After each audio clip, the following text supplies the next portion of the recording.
Hello? Hello there. Hello. Good evening. Welcome to Wednesday, the middle of the week, the halftime show, the midweek shuffle. Welcome to the news, where I've completely and utterly changed everything, but now, I think it's working. And if it stops working, Jesus then, lads, there's no hope for us now, right? It's very red in here or something. Take a slice of hardship, put it in the bowl, then take, life misery, put that in the bowl, stir it, and then feed it to Murph, and then put Murphy into the bowl.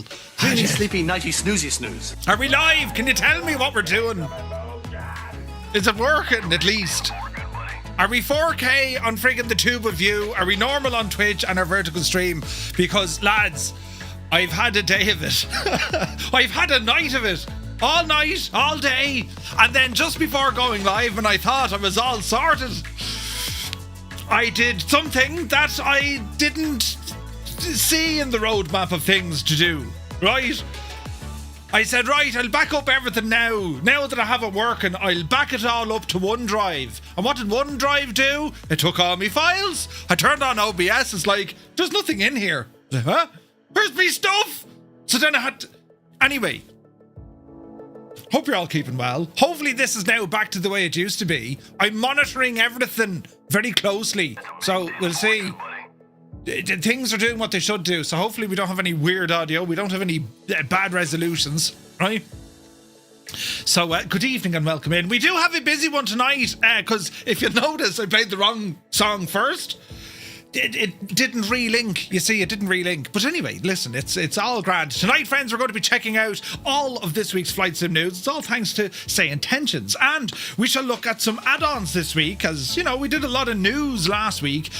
We didn't get the chance to check out a lot of the new add-ons. So tonight, we're checking out the iniBuilds TriStar, the L1011. We're also going to be checking out the new Caronado B200, based on the Beechcraft B200. And also Aeroplane Heaven's Mosquito. The de Havilland Mosquito, World War II aircraft, absolutely gorgeous. We're going to see what it looks like inside Flight Sim 2024. Now, it is a 2020 add-on, but it should be working tickety-boo over on 2024. And then we also have some sceneries to check out. It comes out now, lads. We're going to the Scouts-a-Land here in Liverpool. iniBuilds with a brand new release. We're also going to be checking out Kemble out at Cotswold from Burning Blue Design. And then a brand new scenery for Belfast City by FlyX Simulations. We're going to check that one out as well. So it's quite a busy one this evening. And... lads, it's just, I can't be trusted with anything. I didn't do anything, and yet everything broke. But now, hopefully, it's back working. If you were here when I opened up OBS about 20 minutes ago and nothing was there. I mean, I was even offended by the language, right? But it's grand, right? We seem to be working. So, let's see how it goes. So yeah, can we do an audio visual check? Yeah, right. Is it working or is it not working? So if we have someone on Twitch and then of course someone over on YouTube as well, just to let us know if the thing is working, and if it's not, I'm going to bed and shag it. Right, that's where it's going to be at. OneDrive is like the missus, it puts stuff away never to be found again.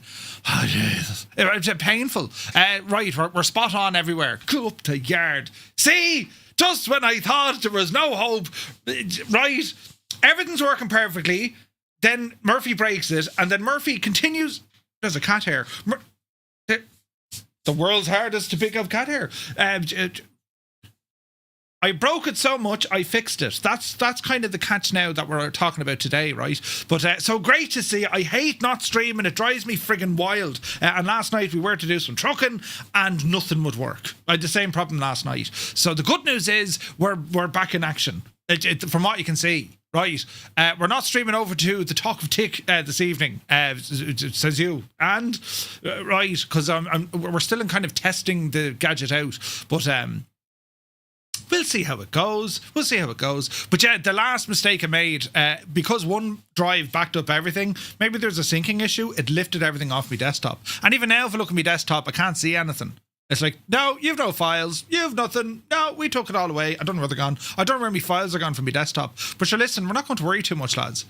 You know, I'll worry so you don't have to. But yeah, it's going to be a busy one tonight. So ramble in, grab a cuppa, and, you know, put up with the muppetry that is I. That's what I do, pure Muppet. But we'll see how we get on. Super Ty, good evening. Vacuum is in the house. Mac Vision is here. North Coast Mike, good evening. Eamon 1973, welcome aboard. Blinky is here. Creo, hope all is well in County Mayo. Creo. Kirog is here. Fierce Wolf, looking fierce. And Wolfie. Welcome in. Steiny, good to see you. Chox is here. The Boise, happy Wednesday. APU Inspector, halfway to the weekend. Indeed. Roll on the weekend. We're all going on holidays. We've had it too much. There's been too much going on. But yes, let me see here now. Alberto, good evening. Old Veteran 965. Howdy from the car. Hope all is well, Scott. He pressed the button, he messed with stuff, and now it's working. Right. The Impossible Face, good evening. Malky is here. Sir Campsalot, my dude, you're very welcome aboard. Shuffle Shoes, shuffles in. Welcome aboard. Spitfire RAF 100, Tier 1 for 62 months. I don't deserve it at all. I'm not. Look, see? I shouldn't be allowed to do anything. Wrap me up in bubble wrap, put me in the corner. Straight jacket, put me in a padded room. Sorted, you know. But yes, Spitfire, thank you very much indeed. Norse Viking, good evening. Bellbro is in the house. Willow, how much? Welcome in. Photos by Kev is here. Good to see you, Kev. Sim Guy, good evening. Just Roy. Mr. DJ and chat, welcome in, Roy. Hope all is well, buddy. Tarnish Mossman. Put on the kettle, Tarnish. We're over in your neck of the woods. Brilliant. Adam Controls is here. Tier 1 for 32 months. Chase. Adam, are you home? Were you out in the Vegas of loss? You're very welcome in, buddy. Uniform Goose is in the house. Good to see you, buddy. Thank you for your 5 in a row. Sun Jammer, welcome aboard. 98 Vulcan is here. Good to see you, man. The Boise is sat in an Italian restaurant with work colleagues watching this stream. You're getting some strange looks. Right. Brilliant. Jesus. Now look, there's more people coming in to look at me fail at everything. Grizzle, good evening. I broke everything and then I fixed it and then it broke again. And now we're kind of fixed. This technology thing, right? Do you know what I mean? Look at the number of the people who rated. It nearly hit that magic number, you know. Thank you very much indeed for the raid, buddy. Hope you had a great stream. Welcome in, lads. It works. Every time. You're all most very welcome. Now let me see. Martel, good evening. Light Bison is here. Goblin Zeus, good evening. Who else now? Mech Manser is here. He says, did he fix the thing with the oak? Zybok calling from Denmark. Hello from Tipperary. Currently 11 degrees, but inside the man cave it's 19 degrees. I have a clock up my wall, look. Every time I look up there, I see a present from Gibbo. It's a reg plate for the car that says, you big Egypt. I resemble that statement, do you know? But yes, Srap, good evening. Hope you're well. Two Dogs, greetings from Wisconsin. Welcome in, buddy. Tima is in the house. Thank you very much indeed for 20 months. Cheers, buddy. Hermit Something, very good afternoon to Boston. Welcome aboard. Heisenberg is in the house. P.S. Mirandai, hello there. Welcome in. Cornwolf, good to see you. Piku is in the house. Let me see. Murphy is trying to find a button that isn't broken that might help fix the buttons he has already broken. Yes. It'd be grand, right? It should be fine. Totally fine. Nothing to worry about at all. Stu Snape is here. Good to see you, buddy. Let me see. Paparazzi, Tier 2 for 57 months, man. Thank you very, very much indeed. I hope you're well. Viper Strike, good to see you. Just heard the news. Murph will now be the new manager of Chelsea. Right. Sean Game, good evening. Thank you very much indeed for 19 months. Cheers, man. Now, let me see. Do you know what I was doing today? I was even like, you know when you do that kind of tightrope walk, metaphorically speaking, about, you know, equipment and technology. I was thinking, right, I'm in a terrible mess here. I need to fix all this stuff. So I was considering then, do I need a new streaming PC? Is this where it's at? You know? And they don't come cheap now, you know. But anyway, the good news is I fixed it and it now works. The bad news is I'm a muppet and I can't be trusted with anything at all. Even breathing, I'll cheat. But it's working now. Well, I think it's working now. All my buttons are working now. John, are you there, John? John is there anyway. It was John, wasn't it? Wasn't he the referee out of Gladiators? I think he was. But he's working. So if he's working, well, then it's all working. Do you know? But anyway, where are we now? We're over here, look. TG Sims, good evening. Hope you're well. Fierce Wolf with the big massive emote of button pressing. Yeah, accurate, very accurate. North Coast Mike, good evening. Belbro says to get rid of the redness, whatever, just don't push buttons. Why is it red? Stupid thing. Hang on. I can fix this now, lads. Now, before we all start getting excited, how do you... the Raptor updating this shagging thing. Right now. Chat command... No. Where's the...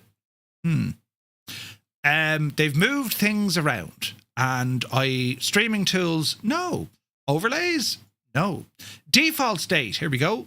No. Scenes? Yes. Now, where's me... Fire that for effect. I fixed it. See, sometimes my genius is enough to have two bald men fighting over a comb. It all works. But yes, Memphis Don, thank you very much indeed. 39 months. Cheers, buddy. You're very kind.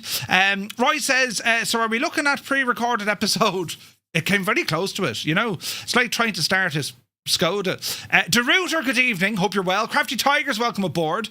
Muse fan. Jesus, tier 3 for 61 months. Asher, how are you, Muse? Thank you very... Who keeps turning me lights to red? Stop turning red. Stupid things. Thank you very much indeed, Muse. Good to see you. I hear you were... Muse was practicing Ship Simulator. He was playing in the bath. Right. Moving on abruptly. Now, it's time to move on. Let me see. Flying tonight, good evening. Hope you're well. Techie issues, you wouldn't believe it. Vasco from msfsaddons.com has rambled into the chat. Good to see you, Vasco. Wills, thank you very much indeed for the gifted tier 1 sub. Very kind of you, sir. Then we had the massive raid by Grizzle and all the community lads. You're very welcome in, and thank you very much indeed. Bart, good to see you, buddy. Who else come in the door here now? Crotty is here. Father Ted, good evening. 'Twas a delight, says Grizzle. Excellent. Adam says, Nashville for 4 nights, then Vegas for 3 nights, home Friday afternoon, only getting over the jet lag now, and Black 17 was useless. You did it wrong. Black 17 is never useless. Funny enough, I found out more about why, always bet on Black 17. I'm going to tell you now, Adam, right? So, me mate, anyway, who lives in New Zealand, he had this cow. And her name was Jenny. And her tag was number 17. Number 17, Jenny 17. And she was black and white, but she was more kind of black than white with the, and that's where Black 17 came from. A cow called Jenny in New Zealand. Now, anyone ever asks you, that's what it's about. It makes no sense. Right, where's this now? With a 68, you're just owed 1, right? Right. Let me see now. Camille, welcome in. Where are we at? Over here. Kanzui is here. I'm so glad you've got this working so I can sit and watch a fella talking to a wall for a bit. It's brilliant, isn't it? Wait now, will this even work? This will tell you now if I've completely shagged it. Wait, where's that button? Oh, I'm after breaking it. Wait, where is that button gone? I used to have a button for that. Didn't I? No? Lads. Where did that button used to live? There it is, there. Oh, Jesus, look. But yeah, I'm effectively talking to a wall, But that's where you're all in the little box, you see. So that's what we do. That's a terrible back of the head situation. Soon that'll be recovered and fixed with some terribly nice hats from flightsmts.com. I'm looking forward to it. It's going to be grand. Naughty Gnome is in the house. Good to see you. Where's this now? Are we going to get a pink world today? Well, I mean, technology is fantastic when it works. I agree. Energizer, good to see you. Shakira. Why are you calling him Shakira? Talking about technology, the desk setup is... Oh, it's up and running. Where are the cables? Tomorrow an appointment with the physiotherapist. Oh, Jesus, Roy, you poor old devil. Now, let me see. Congratulations on the new desk. Even breathing IT, right? Do you know, John Anderson, good man, Stu. Stu, you'd have been very good at that job, I'd say, He's touching buttons. It's grand. OBS filters. Wait, what? Buttons, what did I do? Oh, no, we're grand, right. That's, Jesus, I thought for a second there it was broken. Oh. All as well. So a Kiwi cow gave us lucky 17. Yeah. Thought he only met sheep over New Zealand. No, Jesus, no. Loads of cows. Right, old veteran is back home. Or near hair removal. Wait, what? Filthy, good to see you. Jesus, lads, it's all kicking off now. Does this button work? Yes, it does. Right, Tim Waters, good evening. PGM is in the house. Sourdough Man, welcome aboard. Mr. Anderson himself, happy Wednesday. Kieran Nile is here. Bears Bikes, good evening. Flyboy Dyer, welcome in. Angels 15 is here. Henk Smulders, good evening. Let me see here now. B101 UK, Jesus, good to see you.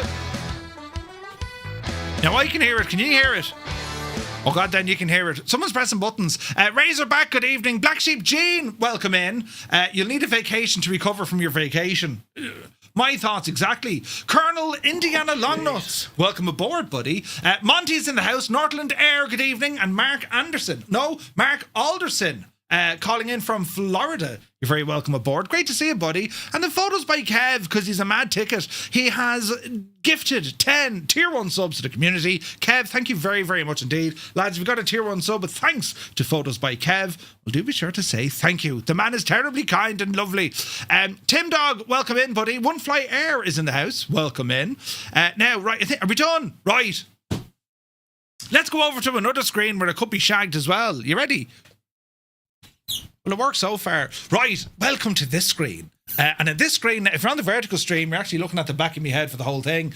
Didn't think this one through at all, Murphy. But anyway, we have soundage. That's a good start. Now, that's a little bit better, isn't it? Now, how is our output and stuff doing? Right, I'll do a quick... I'm after losing my mouse. Oh, no, wait, I found it again. Right, let us zoom in here now. Mark, what time is it in Florida? It's work in progress for the Firefly Air livery. Ooh, Cornrow, you can't post links, I'm afraid. The bots go crazy, do you know? Now, is that working? Yes. Is that working? Yes. All appears to be working. This is a good setup, except for I can hear myself talking to myself. Right, I think it's working now. Oh, look, I've deleted everything. Murphy. Right, we're back in action. I think, I hope. We'll see what happens. They do serve Guinness in the lounge of this bad girl. Oh, they do. So this is the iniBuilds, the L1011 TriStar. I started looking at this machine a little bit earlier on. On tomorrow's daytime stream, we're going to start a bit of a training kind of a series on this for a couple of Thursdays. This is a cool airplane. Without any shadow of a doubt, the engineering behind it, the systems, the capability of it, and the airlines who flew it, it's fascinating, Jim. It's a terribly fascinating airplane, so I want to spend a bit of time to learn it. So what we're going to do starting tomorrow, for a couple of weeks, we're going to start learning this thing. And I mean learning, I mean learning by taking out the manual and learning the thing. You see? So let's see what happens. Joel, listen, OBS is the devil. You know, and I've completely broke everything, but hopefully it's all working again. We'll see how we get on. But yeah, so I'm terribly excited to start learning this thing. iniBuilds, they've packed so much into it. It is ridiculous. Naughty, I'd love to look at it, buddy. Yes, I would love to have a look. Let me see. Sennon's Doggy World. Good to see you, Sennon. When is Sim Update 5 due? Any day now. Any day now. Possibly this week. So, let's see what happens. Yeah, it's due this week, but it might be delayed until next week. Yeah.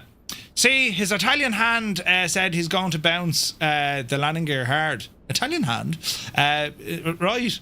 But yeah, it's a pretty cool aircraft. And they actually gave it an Aer Lingus livery as well. That came as default with the aircraft, which I thought was deadly. So yeah, we're going to be checking out that machine tonight. And also Liverpool, John Lennon Airport, plus a whole lot more. So very, very much looking forward very much looking forward to having an old delve through all of these. But before we start with the news. And not mad amount of news, but there's news out there all the same. And well, we'll start off. A massive shout out to Vasco over at msfsaddons.com, who does incredible work. And of course then to Callum and all the lads over at FS Elite for keeping us up to date with all the news that's going on. Tim Dog says, I hope Sim Update 5 is delayed until next week. We're across the pond on Saturday. We don't need them breaking things. Ooh. Interesting. It could cause chaos for across the pond, says Naughty Gnome as well. Jesus, a good few saying that so. 29 tabs, just over half compared to last time. Super Ty, how you managed to count them? Yeah, right. But anyway, this is great news for fans of Top Mac Studios F22. The 2024 variant, well, it's almost ready. Avionics overhaul, revised fly-by-wire has all been completed, so they're kind of on the last stretch of things to bring about. Top Mach Studios, of course, they've been very active in the military aircraft scope. They brought in their B2 Spirit, the T7A Red Hawk, and of course the YF-23 Black Widow 2. They're already in the sim. The F-22A Raptor, well, is very close to the finish line. They first released the aircraft in 2020, back in July 2022, after more than 2 years of development. The 2024 version, they're going back to the drawing board with this aircraft, which is pretty cool, right? The studio say the avionics and displays overhaul is complete, with final detailing and testing now underway, and the store's management and tracking system is also done, along with 3D mesh for both the exterior and the interior has been finished. They say the principal development of a revised fly-by-wire system for 2024 is also complete, and the studio have also mentioned a native EFB embedded store configuration system already in the works and ready to rock, and they plan to expand it further. Remaining work includes the aircraft animation, pilot figurine integration, the figurines, and ongoing testing. Crucially, the studio say beta testing applicants will be opening soon. So we're hoping to see this thing months, maybe 2-3 months. Do you know what I mean? Just because you got my name right, I'm subbing. Sennon's Doggy World, thank you very much. You're very welcome. Tarnish Mossman says, I have put the Drew on. Murph, put the Drew on. The kettle on. Oh, Drew, yes. Kubi Montana, good to see you, buddy. Hope you're well. The Su-57 and Su-35 are also well into development from Top Mach Studios. And the F-15 is close on the modelling side. Systems work has been delayed.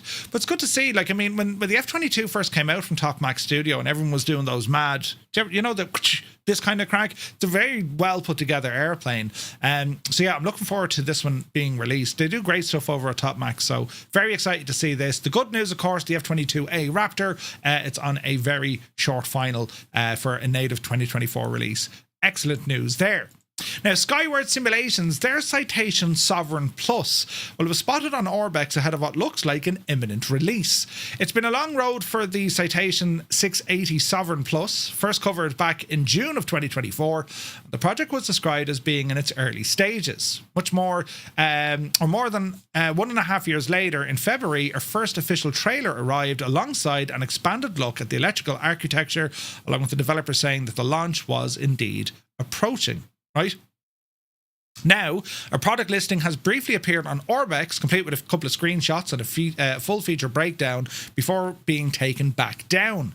The clearest signal that so far that release is not far off. And if the feature list holds up in practice, well, there's going to be a lot here for business jet fans to look forward to. The Orbex page also the most detailed look of the project we've had so far, pulling together everything Skyward has been working towards over the last 2 years of development. So what are they working on? We've already seen from some of the photos of this aircraft, because an aircraft like this, it's very close, of course, to the Citation that we have, right? Brew, I got you now, Tarnish, good man. When personally do you think some update 5 is coming out? I would have thought today or tomorrow, but it'll probably be next week. Probably it's within the next week, I would say. Do you know? Looking at this aircraft, it does have steep competition. However, what they're looking at, Skyward Simulations, they were very much saying, no, this is going to be a high-fidelity aircraft. People say study sim, and it's kind of like a buzzword. Oh, it's study sim. Any aircraft with any sort of depth, once there's a little bit of depth, well then, you know, it's technically, well, you have to study in order to use it. But the idea being is, well, study level meaning you have to learn the thing before you go flying. Doesn't necessarily mean it's a very good aircraft. I think if it's high fidelity, meaning that every system matches very closely to what it does in the real world, that's kind of more what we lean towards, you know. But what do we have? Well, it's a G5000 avionics suite, custom built by the team, which includes a PFD, an MFD, a GTC plugins developed from scratch. And according to Skyward, almost every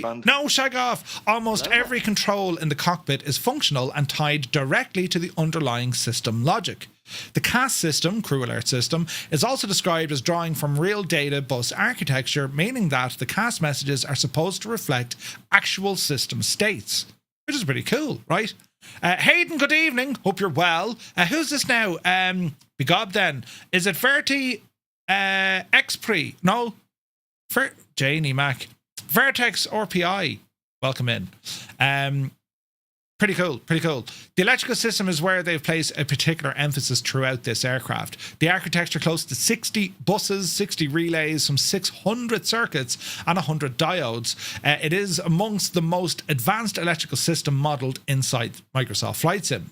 The detailed version of the electrical system is exclusive to 2024 as it relies on the capabilities in the new platform. A slightly modified but still highly accurate version will ship separately for 2020. FADEC, hydraulics and systems across the board, dual channel FADEC dynamically commands accurate thrust modes, takeoff, MCT, cruise, all the jazz. Hydraulic systems cover the landing gear, brakes, speed brakes, spoilers, thrust reverses and nose wheel steering.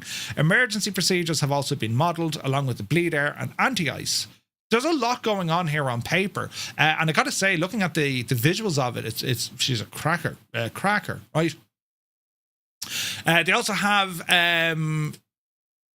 said the aircraft developed using real-world references and tested by a group of 6 CE680 pilots and technicians, with more than 80% of the testing pool made up of active pilots, which is very interesting. On the connectivity side, ACARS CPDLC will be available with PC. Also, D8 is support for the FAA and VATSIM, and text NOTAMs via an active SimBrief flight plan. EFB handles SimBrief and Navigraph integration, weight and balance, ground services, and over 300 checklists sourced from the real aircraft. The audio, it's important to note, is also custom, with the audio being handled by Boris Audio Works. No price, no release date. We have been watching this closely over the last couple of weeks and months, and it looks like it's getting very, very close indeed. Business jets coming into Microsoft Flight Sim now. You're going to see a bit of a rev up. We know this is on a very short final. We know that the Falcon is on the way, and of course the Phenom 300 is on the way. So yeah, very exciting times. Very exciting times. The first American flight into Ireland was the Delta L1011 TriStar 40 years ago, says Kieran. No way. Roy says, today they threw out another update, probably the last one. Interesting. What are your thoughts on this? Is this like an insta-buy, or are you thinking more along the lines of, we'll wait until it comes out and then see what happens? You know what I mean? Ewald, thank you very much indeed for the resub, 42 months. Cheers, buddy. Thank you very much indeed. One Foxy Bingo, Gav, good to see you, Gav. Even though I had the sim on OneDrive, I'm considering installing add-on linker for when the update drops. Interesting. Derek is here, welcome in. Super Ty says, I hope it'll be good. PS Miranda, wait 100%. I'll pick this up as soon as it's available, to be sure, and that's what I try and do here on especially on our Wednesday streams. If there's add-ons that you're interested in, before you buy them, let me know. Chances are I have them or I have access to them, and I'd be more than happy to showcase them and answer any questions you might have. Do you know what I mean? It looks like a gorgeous aircraft, and it's more than I think what we've seen thus far when it comes to some of these systems, because yes, there's custom coding there in terms of different pages and FADEC, and well, that's nothing new, but the fact they're able to tie that all in with the other systems on board, 600 circuits, for example, 60 bus brake, all that sort of stuff makes very appealing, I think, you know. Now, AzurPoly, they've given us more kind of teasers with their upcoming Rafale. They're adding wingtip smoke and individual flare physics in the latest development update. So individual flare physics in a flight sim is not something you hear about every day. AzurPoly, of course, well, they've managed to do that with a couple of their aircraft, including that of the C-160, but they're also putting it into the Dassault Rafale alongside wingtip smoke pods, and also a progress report on the custom fly-by-wire system that has been one of the trickier engineering challenges of the project. It is a project we've been following, and it was announced back in April last year through the Paris Air Show. Exterior completion, cockpit reveal, and then most recently learning about the new weapons system. Now, for anyone who missed that, the weapon system on this, it can track aircraft, it can fire weapons, and it'll actually show damage within reason, right? Now, they didn't go in, would that be on a multiplayer? Is it on AI? Haven't a clue. But the thing is being modeled to do that. It makes this very, very interesting indeed. But what they're working on here with this aircraft, and they have the official backing by Dassault, which is really cool. AzurPoly make really, really nice aircraft. The challenge they've had with this is based on the fly-by-wire. Beyond the visual additions, they have been sharing an update regarding the fly-by-wire system, which the team say is one of the most demanding aspects of the project. Working within the constraints of Microsoft Flight Sim and the fly-by-wire implementation, they confirmed early on that a fully custom WASM-based flight control system was the right approach. The team say the system is now nearing completion, with real pilot input being used to fine-tune behaviour across all flight domains, speeds, and indeed altitudes. So yeah, I think there's a lot of kind of head scratching went on in regards to the fly-by-wire system on this aircraft. But like when you get pilots to say, yeah, it feels right, they're laughing. They're absolutely laughing. So still no release date yet. There is a lot of hype for this aircraft. It's not the first Rafale we've seen in the sim, but this one is definitely going to be up there. AzurPoly, their last number of aircraft have just been incredible, including the Jag. The C-160 is one of my all-time favourites from them, and of course the Fuga. Amongst others, the Bronco is also very good as well. They just made class aircraft, lads, so I'm very much looking forward to this one. It looks gorgeous, and the fact that it's coming with a lot more than just, you know, the civilian flight sim features, weapons, flares, all this kind of stuff being modelled as well. Very exciting. Very, very exciting. Now, digital aeronautics. We had a look at this last week with their Mi2 Hoplite. Well, they've now given us a release date, and it's due out tomorrow. It's due out tomorrow. Cribinator, good to see you, buddy. Cold Nebo, 53 months. Cheers, buddy. Thank you very, very much indeed. So this Hoplite, I had a look. We saw it last week. We're like, this looks really nice. They're releasing this tomorrow, exclusively through Sim Market. Pricing hasn't been revealed yet, but the developers say it's coming before launch. So if you followed the coverage of the project, you'll know it's a debut release from the studio, but they're very much talking about a high-fidelity simulation of this aircraft. The exterior model was built using photogrammetry and photo scanning techniques, with thousands of reference photos taken at real airfields. The level of detail the developer claims is notable. Over 6,000 individual rivets, hatches and fuselage elements were placed by hand.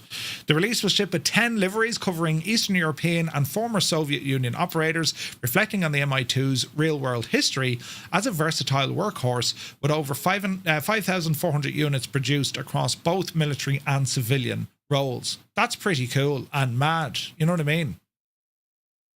Do you think Captain Sim 777 will come to PS5? Yeah, it probably will. It probably will. Inside the cockpit, every switch and button is clickable, instruments animated and illuminated by authentic night lighting, the sounds recorded exclusively from a real Mi2 helicopter, covering the full range of ground and flight operations, dynamic audio that reacts based on the listener's position relative to the source. On the more unusual end, digital aeronautics have included the ability to shoot single flares and deploy smoke for aerobatic performances. It is a nice touch that does go beyond the usual feature checklist. VR users are also taken care of. It is confirmed to be fully VR compatible. Flight controls can be operated using VR controllers alone, and for those using FSU IPC, lever customization is available via the local VARs list. On the performance side, more broadly, Digital Aeronomics say testing on high-end hardware, specifically that of a Ryzen 9950, paired with a 5080 at Ultra, maintain frame rates comparable to default aircraft at standard airports. Interesting to see what happens. I mean, looking at some of the photos here, I mean, it looks real. I mean, doesn't it look real? And that's where you get this advantage of using these scans, the photogrammetry, just getting so much detail. Both exterior and interior. I mean, you can see by it, it just looks real. I think it looks fantastic. A very weird and mad, wonderful looking aircraft. You don't see too many of these flying our neck of the woods, or indeed across the pond in the US, but certainly throughout Europe. I mean, the Germans operated some of these for their police forces. Poland, very popular in Poland, and looking forward to giving this a bash. As a helo pilot. It's a big helicopter. It's quite a large chopper. It's worth noting the Mi2 had a long wait for a quality payware option, so we've covered the Azonis announcement of their own hind back in 2024, but the project has gone quiet, you know. Will it come in Sim Update 5? Yeah. Well, Sim Update 5 is going to be the same aircraft. You know what I mean? 340 just got an update as well. Energizer, good evening to you, buddy. Hope you're well. It looks real. Pretty or not is another question. A bit like myself. But yeah, it looks pretty cool. Looking forward to that. It's out tomorrow. We'll more than likely check this one out next week, lads, for the heli flying. So yeah, looking forward to that. Now, Bagaloo's freeware. It's an ICP Savannah. They've brought one of Italy's best loved ultralights into Microsoft Flight Sim. There is a corner of the light sport aircraft world that doesn't get nearly enough attention in Flight Sim, and the ICP Savannah sits right at the heart of it. It is a 2-seat high-wing ultralight made by the Italian manufacturer ICP SRL. The Savannah is one of Europe's most recognisable bush-capable light sporting aircraft, popular in flying clubs from Portugal to Finland. This week, freeware creator Bagaloo released a faithful recreation of the S variant built entirely from scratch using the aircraft's pilot operating handbook and a set of blueprints. Let me see. Carney, good to see you, buddy. B. Carlo, welcome aboard. The native 2020 aircraft runs in 2024 as a legacy port, which means it doesn't take advantage of the new sim features, but it works, right? Bagaloo developed the add-on with the permission of ICP, who have authorised the use of their names and trademarks for the project. Ooh. Power comes from a Rotax 912 ULS, the engine that's practically synonymous with this class of aircraft, and the Savannah S has a cruise speed of about 97 knots, stalls at just 26 knots, right, with full flaps extended, and carries enough fuel for roughly 4 hours of endurance, or 8 if you put in the long-range tanks. It's not a fast aircraft, but it's not supposed to be. It's the kind of plane you load up for a cross-country tour, the Italian lakes at low altitude, with the doors open and wearing shorts. It's a pretty cool thing. This is freeware, right? On the feature side, this is where Bagaloo's work stands out. The aircraft includes an interactive in-game manual, accessible directly from the cockpit, a configuration book that lets you customize the exterior and cockpit setup, a full suite of ground equipment including chocks, tie-downs, and a pitot cover, which you'll want to remove before takeoff. Instrument options include the Garmin Era 500. The aircraft supports also the TDS and PMS GTN 750 units, a Falcon 71 KLN 90 GPS, an optional autopilot is available for those who may want it. A couple of screenshots here to give you an idea. I mean, it's an ultralight. It's going to be as basic can be in terms of the aircraft, but it definitely looks the part, and well, great work here from the developer. 20 liveries also included, each based on real-world Savannah registrations, given the single airframe variety, and those familiar with the creator's previous work knows what to expect, including that Bagaloo brought out, of course, that 172 tail dragger, the amphibian Cessna, a Bush kit variant, and also the Reims rocket. The Reims rocket. Remember that? So it's available right now over on flightsim.to. I shall share the link with you now here in the chat. And if you want to go and grab that, lads, by all means, go ahead and grab it. It's very nice looking. And it's for free. Isn't that brilliant, isn't it? Absolutely brilliant. Now, FS Reborn's Piper M600 is Expert Series number 2, targeting for a June release. We saw this last week on the dev update. Raoul was announced as a first-party partner. Fantastic news. So happy for him. And, well, the aircraft that he's working on as part of that is that of a Piper M600. Now, Raoul brought out the FSR 500, which is basically an M500, the Meridian. This is the slightly bigger one. You know, it has a PT6 engine, all right, Garmin G3000, and over the years, I mean, Raoul brought out the Sting, the FSR 500, and of course work on the Phenom. Just mind-blowing. He also did the TL, or was it the TL 3000, T3000? Raoul just makes really nice airplanes, which is great. But this one now is going to be as part of Microsoft's Expert Series. What was the last Expert Series? Wasn't it the ATR? I think it was the ATR. So, like, you're talking, like, such a contrast. You know what I mean?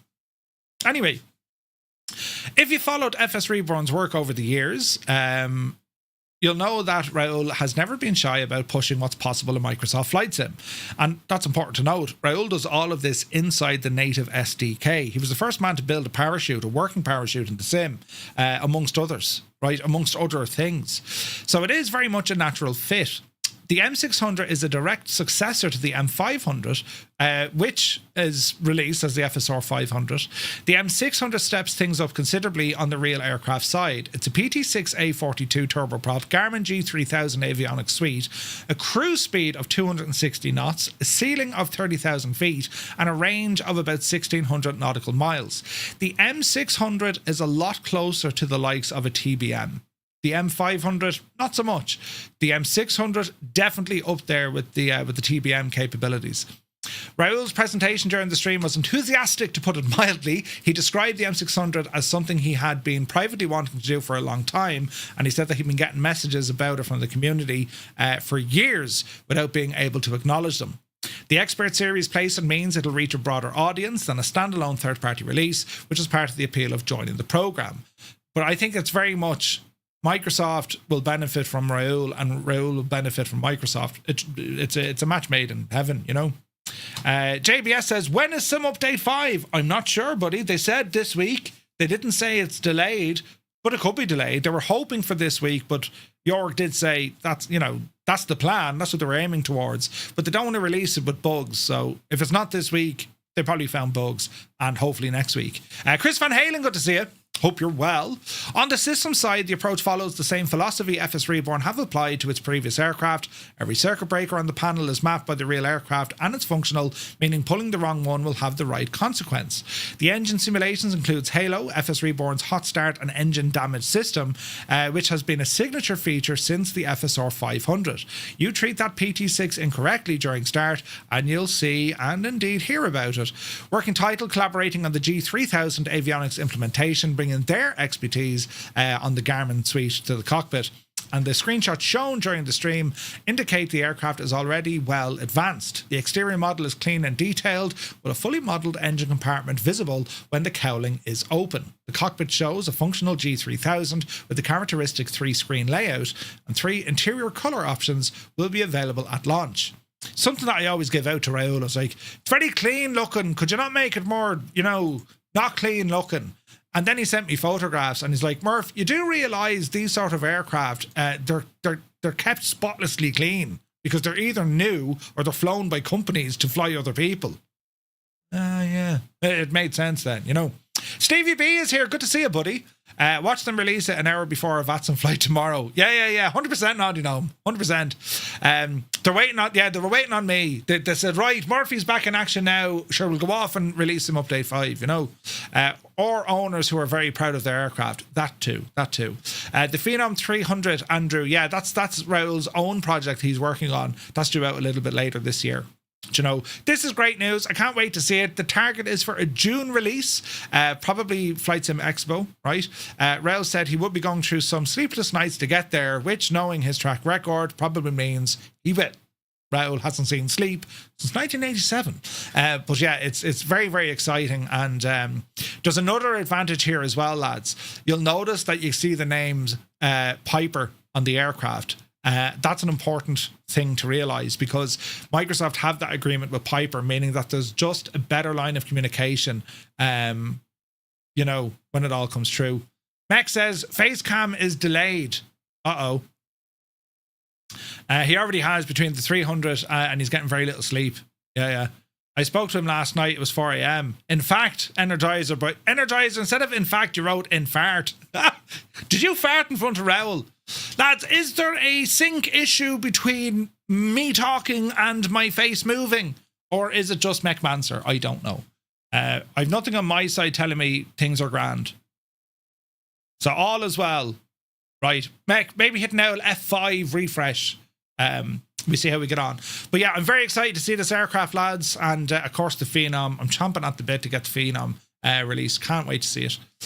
Right, working title. Again, this comes from last week, but we kind of browsed over it. And, well, Vasco went off and gave us a huge, detailed write-up.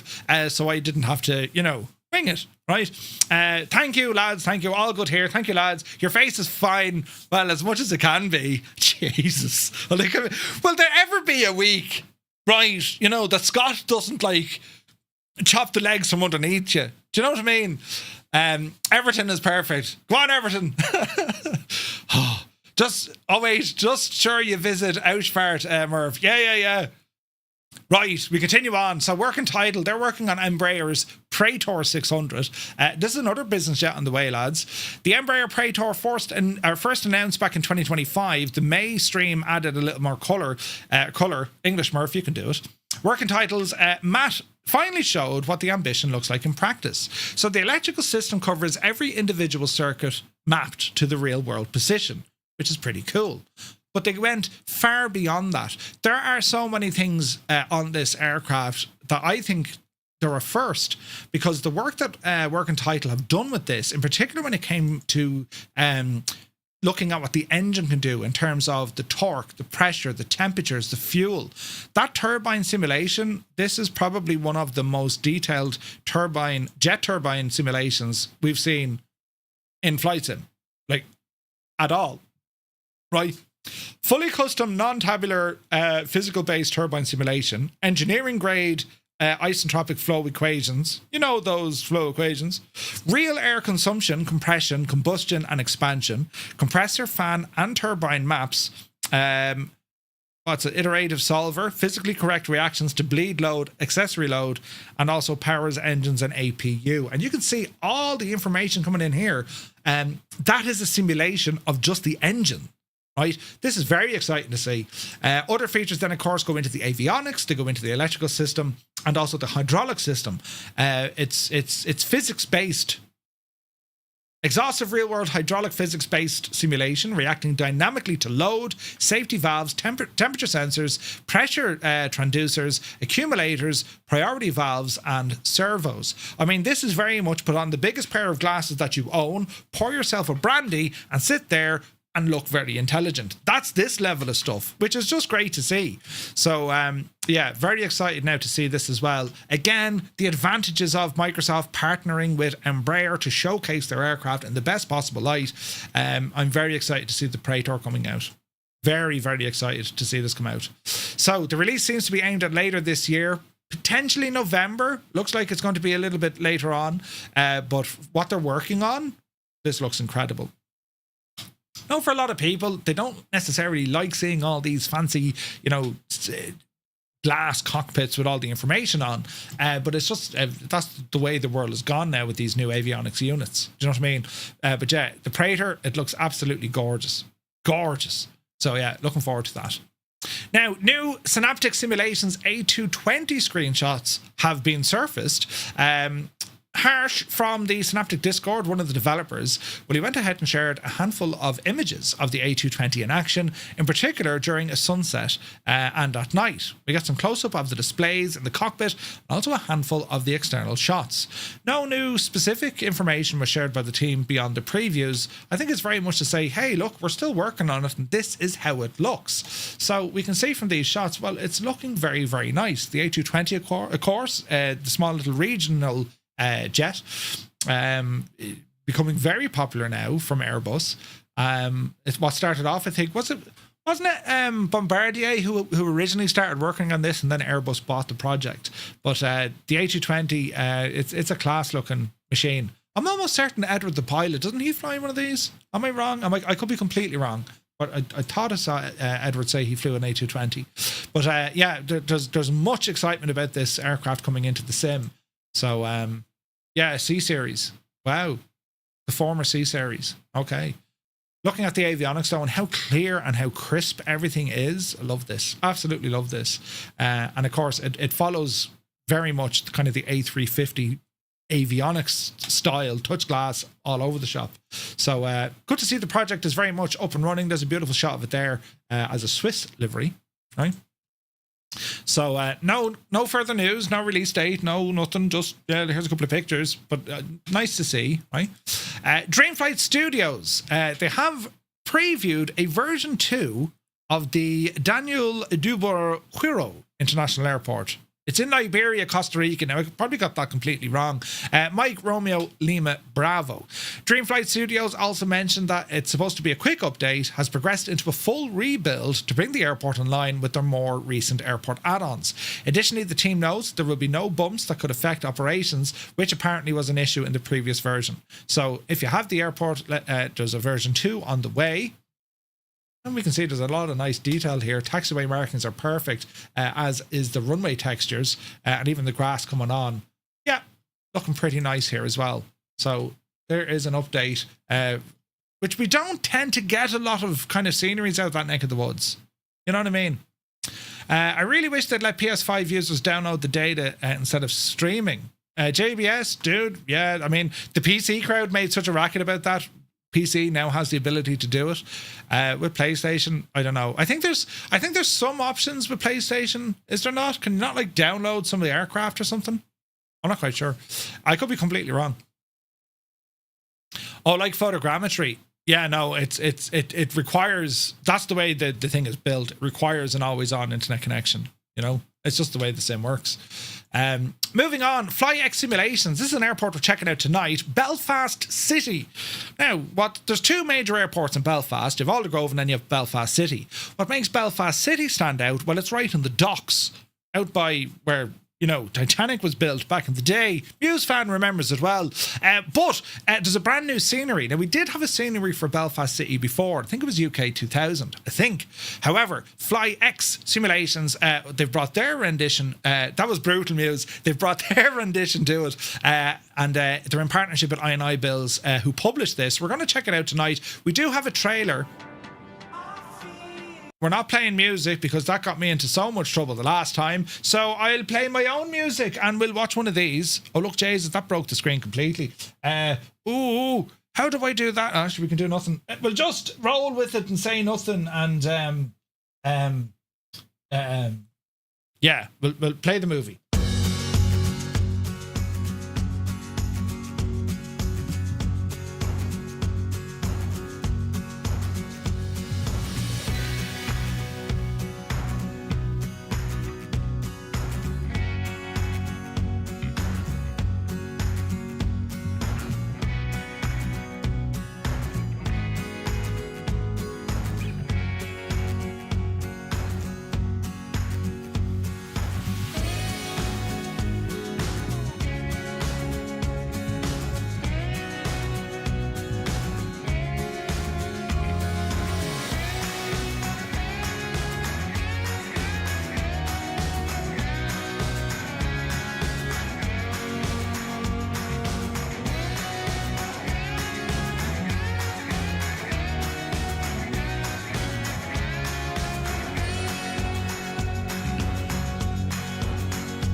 Now, it is an airport we're going to be checking out tonight, live on stream. But yeah, FlyX Simulations with Belfast City. It's just a new, modern take on the city airport. George Best International, I think that's the name of it. And yeah, we're going to be checking it out here in just a few moments. But as you can see from the feature list, with GSX included as well, we have true to life airport markings, nighttime. We have all the taxiway signage and all the buildings surrounding the airport as well. They've also included a few more in the area. So we'll check it out here now in a few moments. But it looks great. And any airport that's made for Ireland, I'm happy out. Nutty Slack is here. Good to see you. So yeah, great stuff there from FlyX Simulations. Now, located just minutes from Belfast City Centre, George Best Belfast City Airport serves domestic UK routes as well as a few European destinations. A number of airlines utilise it, and such as City Hopper, Logan Air, British Airways, EasyJet, KLM, Aer Lingus Regional. Right, there's got a good few of them. So there's a variety of routes for turboprop regional jet and also the narrow body aircraft. It's available right now over on the IA English Murph, over on the iniBuilds store. You can pick it up for about £11.99 excluding taxes. So as I said, we're going to check this one out here now in a little bit.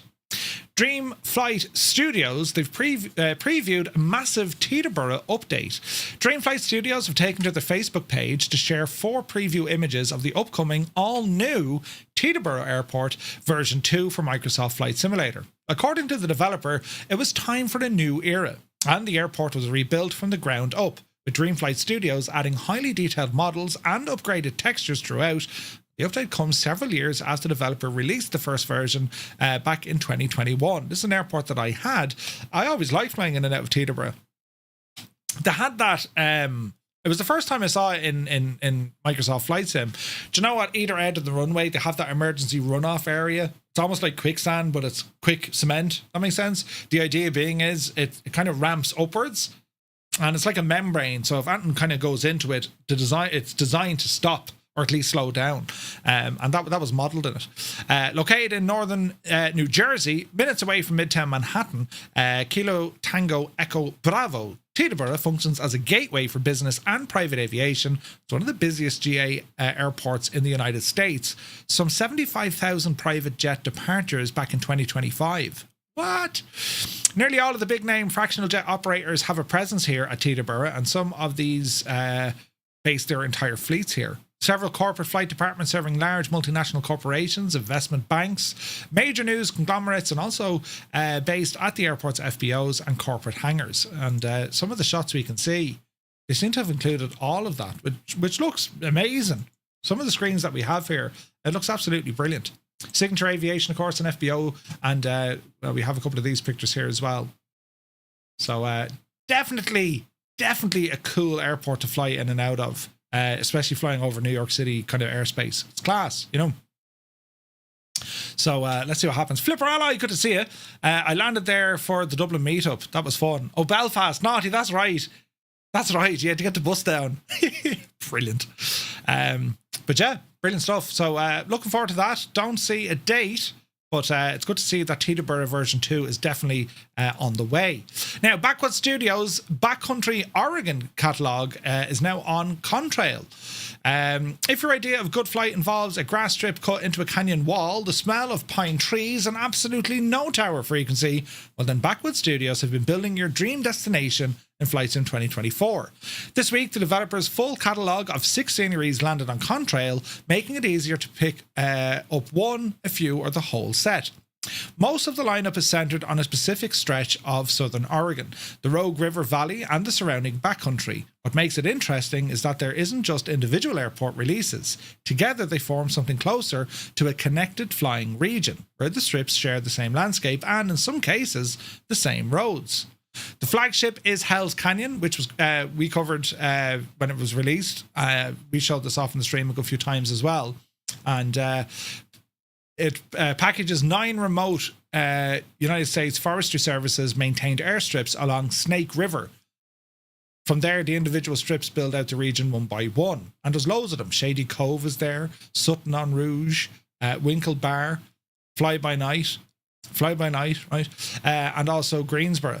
So they're all available now, and just as a reminder from msfsaddons.com, if you're part of the Captain's Club, well, you're going to get a 15% discount that you can use over on Contrail, so you might consider that. There's more news, Murph. I'm using FrameGen. Goose, you're using FrameGen. Go out of town. Now, just hot off the shelves, look at this. I mean, this is live news, breaking news. Got Friends pulls back the curtain on the Taylorcraft, full details, pricing, and a May target. Well, back in March, Got Friends confirmed the Taylorcraft would be their final aircraft for 2020 before shifting the entire shebang over to 2024. And since then, we've seen gravity reactive motion in action. Remember all the doors and things moving around, right? Custom physics system that ties cockpit components directly into live flight data. Now with closed beta underway and a release window narrowing, Got Friends have published their full official reveal, and there's a lot to dig into. The timing is not accidental. This week marks 5 years since Got Friends released their first aircraft in Microsoft Flight Sim. Brandon used the occasion to share the complete feature set, the studio's backstory, and some key answers the community have been waiting on, including where to buy it and when. I've had the privilege to meet Brandon a couple of times. We have shared many a beer, and just a fascinating person. So terribly passionate about aircraft development, community stuff. Got Friends do incredible stuff. They're just a wonderful team, a great bunch of lads, and yeah, this is very exciting news. And like some of the stuff they can do in the sim, it's nuts. It's absolutely nuts. Alongside the gravity reactive motion system, a full reveal introduces a second technology. Get this, CraftPad. It's a clipboard-style interface embedded in the cockpit that the developer describes as a universal customization hub. There's more than 65 configurable options covering realism, avionics, cockpit layout, and settings that persist between your flights. Godfriends say they got the groundwork laid out for this when they brought out the ASME glider, but CraftPad is a substantial expansion of that idea. See here from a screenshot. The pitch is that it'll carry over to future aircraft too, including the Super Cub. The 2024 modulars environment, Godfriends say the system could eventually support mid-flight engine swaps, wing configuration changes, and even deeper pre-flight customization that has been practical before. The Taylorcraft comes in 4 variants: standard, bush, skis, and floats, each with its own specific mechanics. Ski variants handle snow and ice behaviour, floats include water anchoring and paddle simulation, and the bush configuration adds ground adjustable propeller pitch. 2 engine options are available, the Continental A65 and A85, with a dedicated sound pack for each developed by 270 Inc., who also handle audio of the Wilga and the F4F Wildcat. Incredible aircraft. Foxfly, thank you very much indeed, buddy. 7 months, man. Thank you very much indeed. On the avionics side, options include the working title GNS 430, PMS's GTN 650, TDS's 650, also a Cap 140, along with an ADF and a tablet with aero navigation. 2025 EFB support is included as well. The realism feature list runs long. Hand crank propeller physics with cylinder compression and windmill starting. That's pretty cool. That means the prop is spinning and should start just by speed, adding fuel and the divil. Carb heat primer, propeller crash simulation, fuel sloshing, camera physics, and headphone simulations. This is pretty cool. The full announcement also shed light on part of the development process that hadn't been shared before. Godfriends supplemented their reference work with material from a private aircraft within their community, unrelated to heaven-bound aviation. The flight school that inspired the project, that was the Aeropractic aircraft.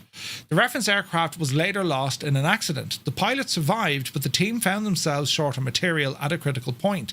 They turned back to the community, more Taylorcraft owners stepped in, and the development continued. Certainly an unfortunate detail, and it does give the project a bit more weight. The Taylorcraft will be priced at $24.99 available for both PC and Xbox. Purchases through the Godfriends website or Contrail will include both variants, and the Instant Marketplace, it'll appear as a 2020 purchase with a 2024 upgrade classed as free. Godfriends confirmed they plan to coordinate with Microsoft to release both marketplace versions simultaneously, using the same approach they took with the Aeropractic.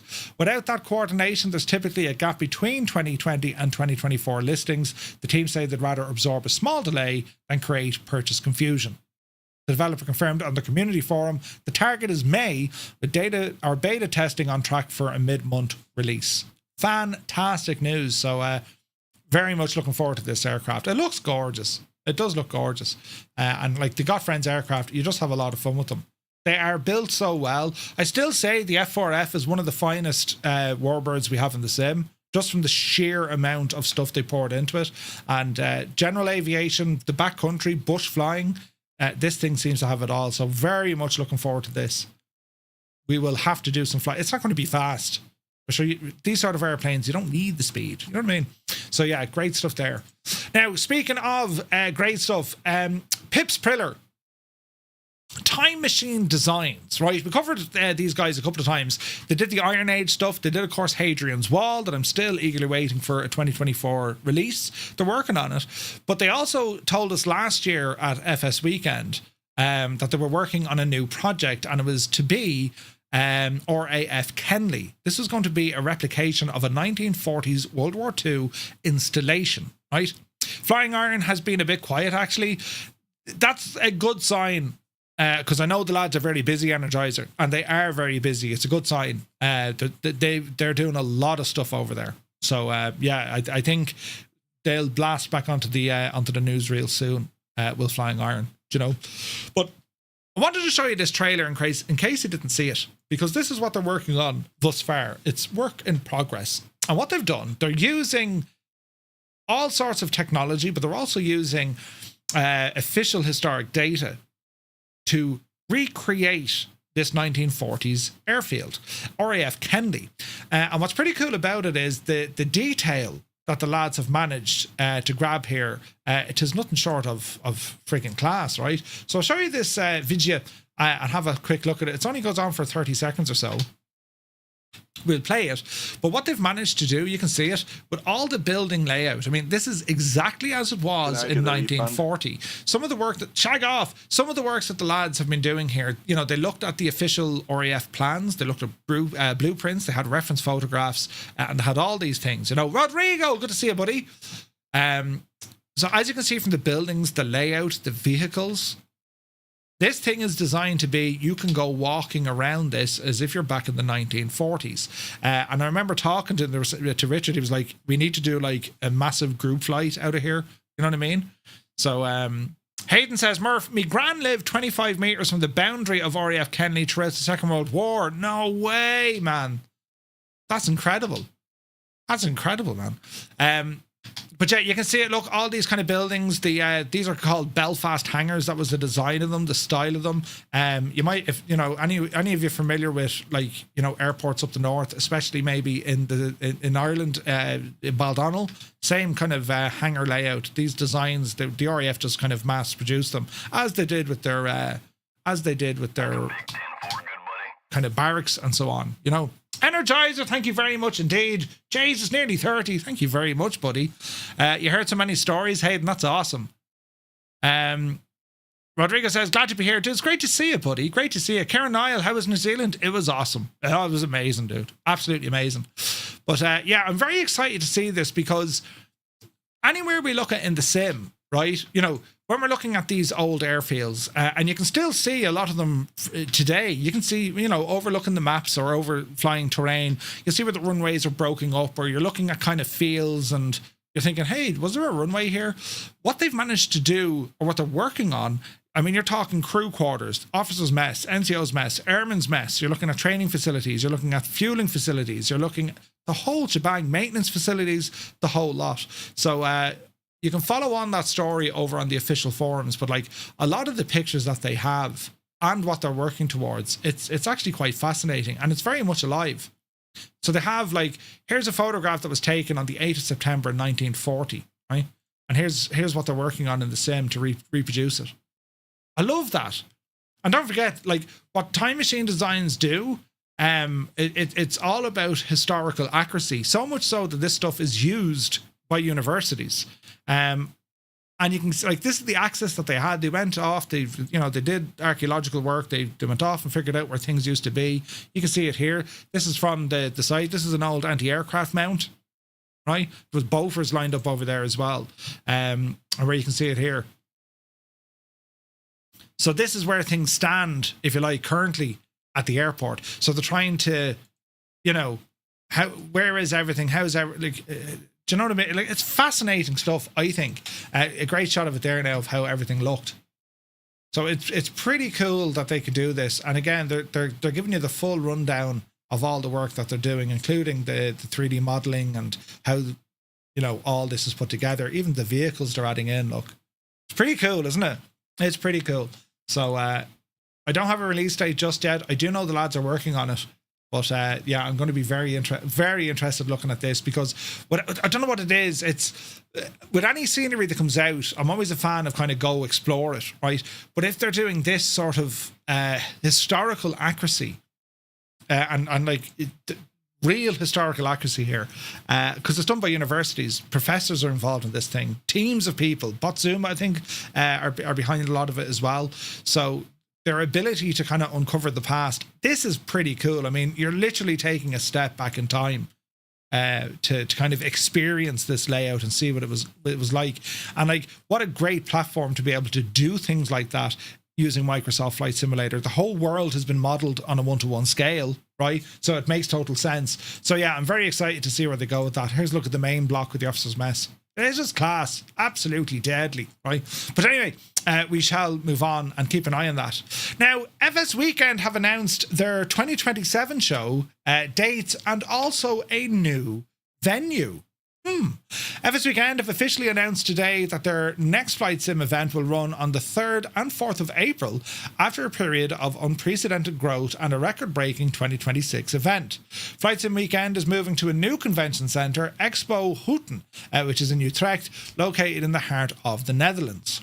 Since its inception in 1998, FS Weekend has evolved from a local enthusiast gathering into an internationally recognised trade show.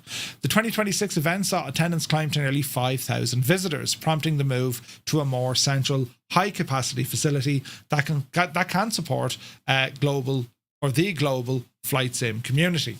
Now, it's important to note that 5,000 number, my understanding that's over the 2 days. It's not just 1 day, right? Expo Houten or Houten sits right alongside key transport routes, such as the A27, making it straightforward to access. It's also well connected via the Netherlands main rail hub. Reliable local public transport. For international visitors, location is particularly convenient, being under 45 minutes away from Amsterdam's Schiphol, either by train or car. Lelystad was kind of the same. It was on the rail line as well. The only problem is you couldn't get to the actual airport, which was a pain. So it's kind of the same with this expo place. There's no rail near it. You can get the train into Utrecht, but then you'd have to get a taxi or something out to the expo area.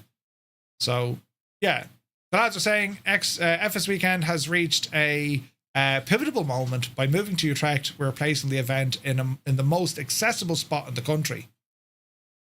I don't know. Travel logistics, further announcements. We're waiting to hear what happens.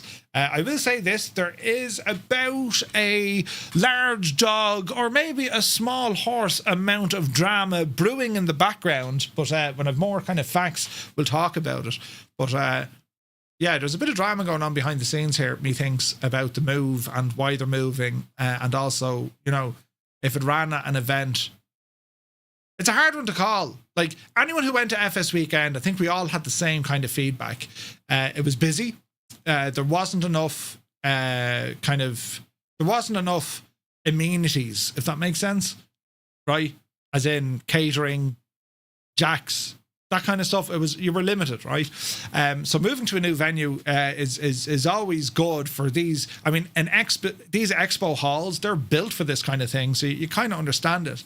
The only thing I would say, I think if you can mix real aircraft with these Flight Sim Expos or FS Weekends, I think that just combines the best of the best. It's so cool, you know, walking around like a museum. It's like what we had in Houston. I thought that was absolutely brilliant. But you have logistics problems. And where FS Weekend and Lelystad, also brilliant, you have these logistical issues. You know what I mean? So, yeah. Exciting news, but we know that FS Weekend is coming back next year and it's going to be on in April, and it is using a new venue. You know what I mean? It took about an hour and a half to get food. Yeah, it was crazy, Eamon. Crazy, you know. So now that could all be sorted easily. Bit of planning, right? But yeah, it was crazy. Houston was awesome, but we outgrew it. Well, I don't know, man. I think the problem with Houston was you needed transport, you know. Like, I think, put it this way, I really think last year, and I didn't think it was going to be good, because I was like, what? I think Providence was one of the best flight sim expos in terms of location, what was available around you, logistics to and from. I thought it was brilliant. So this year, it'll be interesting to see how they get on, you know.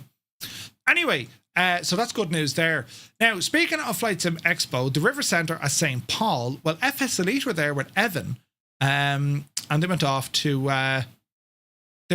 and they showcased what was going on at the event. So basically, they went for a walk around. I'll pop this up here. They went for a walk around at the venue, just to give an idea of, well, what can you expect from FS Expo this year. So it's a huge facility, huge hall, loads of stairs, escalators and all the jazz, massive space there for all the exhibitors to showcase what they're doing. We know there's going to be a huge presence here from the flight sim community, from both hardware and software, which is always great to hear. So they also announced some of their kind of extracurricular activities as well. So Yeah, very much looking forward to this. Evan and Callum just had a chat about it, where people are going to be, you know, what it's going to be like. I thought this was pretty cool as an insight. I don't know how far ahead of the event they can do this, but I'd say, like, if there's still developers on the fence considering, you know, should we have a presence at FS Expo? Well, I think if you're in the United States, it's kind of a no-brainer, especially, like, I would like to see more announcements made on the Friday. It's weird that you get these announcements from developers outside of FS Expo. It kind of takes away from it. You know, it should be like the premier event. This is where this is the show if you want to learn about what's going on with developers. And sometimes, you know, you'll see developers just release their own information a week or two before, or, you know what I mean? I thought it'd be just nicer. I think it'd be nicer if you're there. Get a refund? No, there's no refunds. If you just do a big announcement while you're there, you know. Makes me wonder, is it pushing the size limit? Yeah, I don't know. Commander Balosh, good to see you. Sky Command is here, good to see you. Tickets are sold out, right?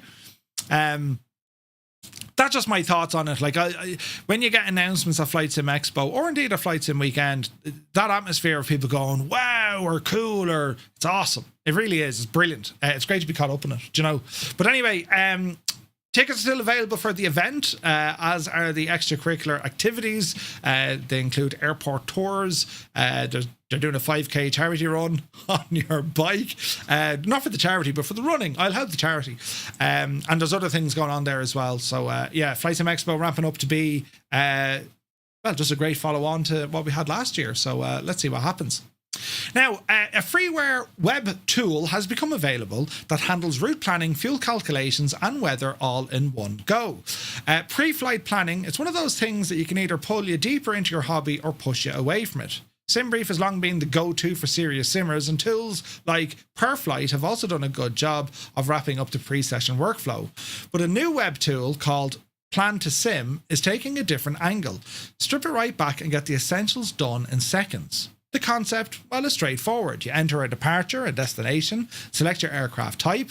Plan to Sim then generates an optimized IFR route, calculates your fuel, pulls in live meter and TAF weather data for both airports, and presents a runway layout for your departure and arrival. The interface is clean, minimal. A route map shows the waypoints plotted between the origin and destination, while the right-hand panel breaks down loads and weights, including total fuel, trip fuel, and reserve fuel, alongside zero fuel weight, takeoff weight, and also your estimated landing weight as well. Payload is accounted for too, with passengers, baggage, and commercial load all factored into the calculation. Export is a key part of the pitch. It supports direct exports to VATSIM and IVAO, also a PDF briefing sheet with over 66 file formats covering a range of simulators and aircraft. The route generation also offers variants. The tool presents a base route alongside at least one alternative, letting you compare options before committing. It's a free web-based tool, and it's called plan2sim.com. Might be worth a look. I've never had an issue with SimBrief to kind of look elsewhere, but interesting to see that maybe there's features here, or, you know what I mean? A bit of competition is good. Now, moving on, kind of SimBrief neck of the woods, well, the Navigraph survey results have been revealed. The numbers are in, they tell a clear story. 2024 has officially become the most used platform in flight simulation. According to the 2026 Flight Sim Community Survey, Navigraph had over 42,000 participants take part in it, the largest edition of the survey to date. The platform shift is real. Which one is... So of the 44,000, these are the figures, right? But anyway, almost 50% of that 44,000 are using Flight Sim 2024 as their primary sim. Now, it's still notable to say that there's almost 28% still using 2020. But I think now we can see it. The shift has happened. There are more people using Flight Sim 2024 now than 2020. X-Plane, it's there. I don't know, lads. What are your thoughts on this? I mean, X-Plane, I think it's a great sim, right? I mean, we flew it yesterday. It looks incredible. But it's not Microsoft Flight Sim. And either because the cost to entry for some of those third-party aircraft, right? Or people just don't want the headache and faff of setting up another sim. I don't actually know. Or maybe that the X-Plane 12 pilots are not as vocal when it comes to, like, these, these surveys. Just thought the number was very low in comparison. That's all. So like about 10% of the 44,000 are using X-Plane.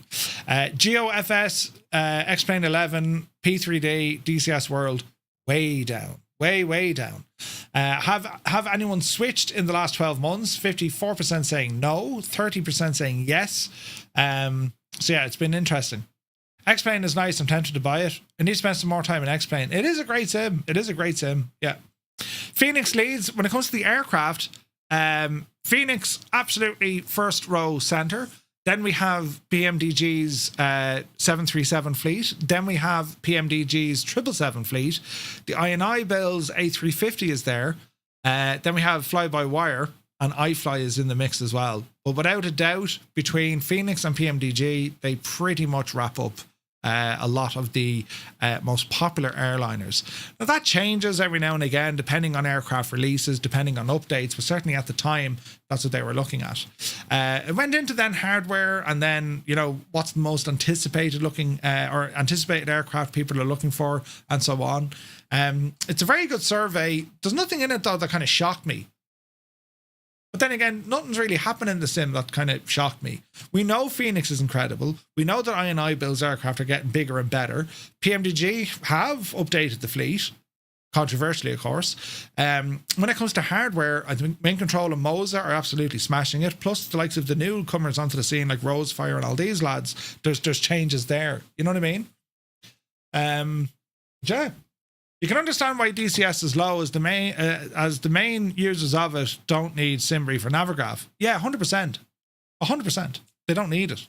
That's why you're going to get a very low turnout. Like, it'd be more interesting to see, to the average flight simmer, how many flight sims do they have? That's a better question. I mean, I have Microsoft Flight Sim. I have X-Plane. I have DCS as well. I don't really use it. Like, they're my two main sims. Are you the same? Do you have a different sim? Do you have multiple sims? Are you only interested in one sim? That's a more interesting question, I think. Do you know? But anyway, the results are in. You can read the full results over on the Navigraph website. It is interesting. Nothing kind of jumped out at me though to go, ooh, that's a big change. You know what I mean? Apart from 2024. But sure, we knew that between Sim Update 3, Sim Update 4, and now very soon Sim Update 5. Do you know? The World Update, just a reminder, they're heading down to Australia for World Update 21. And also the local legend, the Boomerang, is a new aircraft. Number of updates that we're going to see in Australia. It'll also come with 3 discovery flights, precision landings, and all that kind of stuff. The main thing is we're going to get photogrammetry for Sydney, Melbourne, Brisbane, Canberra, Perth, and Darwin. Significant upgrades, with Melbourne alone gaining around 2,500 square kilometers of photogrammetry. That's awesome. That is awesome. So, yeah. I want to try on the PlayStation, says Heisenberg. Yes. Phoenix have held that spot for a while. They have, Lenny. They absolutely have. DCS is just another animal. I agree. Upcoming DCF nav data would be extremely a large effort. DCF itself didn't seem interested. Yeah, Cold Nevo. They've because it's modular based or linear levels, missions, areas, you know. But yeah, I mean, look, there's still a user base there, right? But I would think the likes of Navigraph, that kind of goes out the window because a lot of the real world routes in areas of conflict, they go out the window. You know, they go out the window. But the main news, I think, over the last couple of days, FSLTL is losing Flight Radar 24 live traffic on the 30th of April. This is quite immediate. So Flight Radar 24, it's a website I use quite a bit, and I'm subscribed to it. They have decided to stop their free tier of providing ADS-B data. That's basically saying when an airplane tracks or transmits its position, Flight Radar 24 was able to share it onto other people. So what does it mean for the likes of FSLTL? And they're not the only ones affected. A lot of them are affected by this. Basically what it means, they no longer have the moving traffic data coming in. They can still show what's going on at an airport so far as, well, the following aircraft are due to depart, right? So that's kind of like a static world. That's what they mean by that. But in terms of where the aircraft are going to, they don't have access to that, and they will lose access to that on the 30th of April. Some other companies, and we'll talk about SayIntentions in a moment, they're not affected whatsoever by this. Some other companies don't use that live ADSB stuff. They use like a schedule base, where, you know, they'll get a list of all the flights on a schedule and then populate them in. Just Flight did that with the traffic add-on as well. You know what I mean? Saw a news release where they said they never gave it for free. Who was this with, Scott? This is with Flight Radar. They had a free tier there, but they weren't expecting like lots of people to use it, you know? You just started FSLTL a month ago. It was a free. It's free. And what it did, it provided the models and also the injection of traffic in your sim, which is pretty cool, right? But you no way to, as an injector, you couldn't interact with it, right?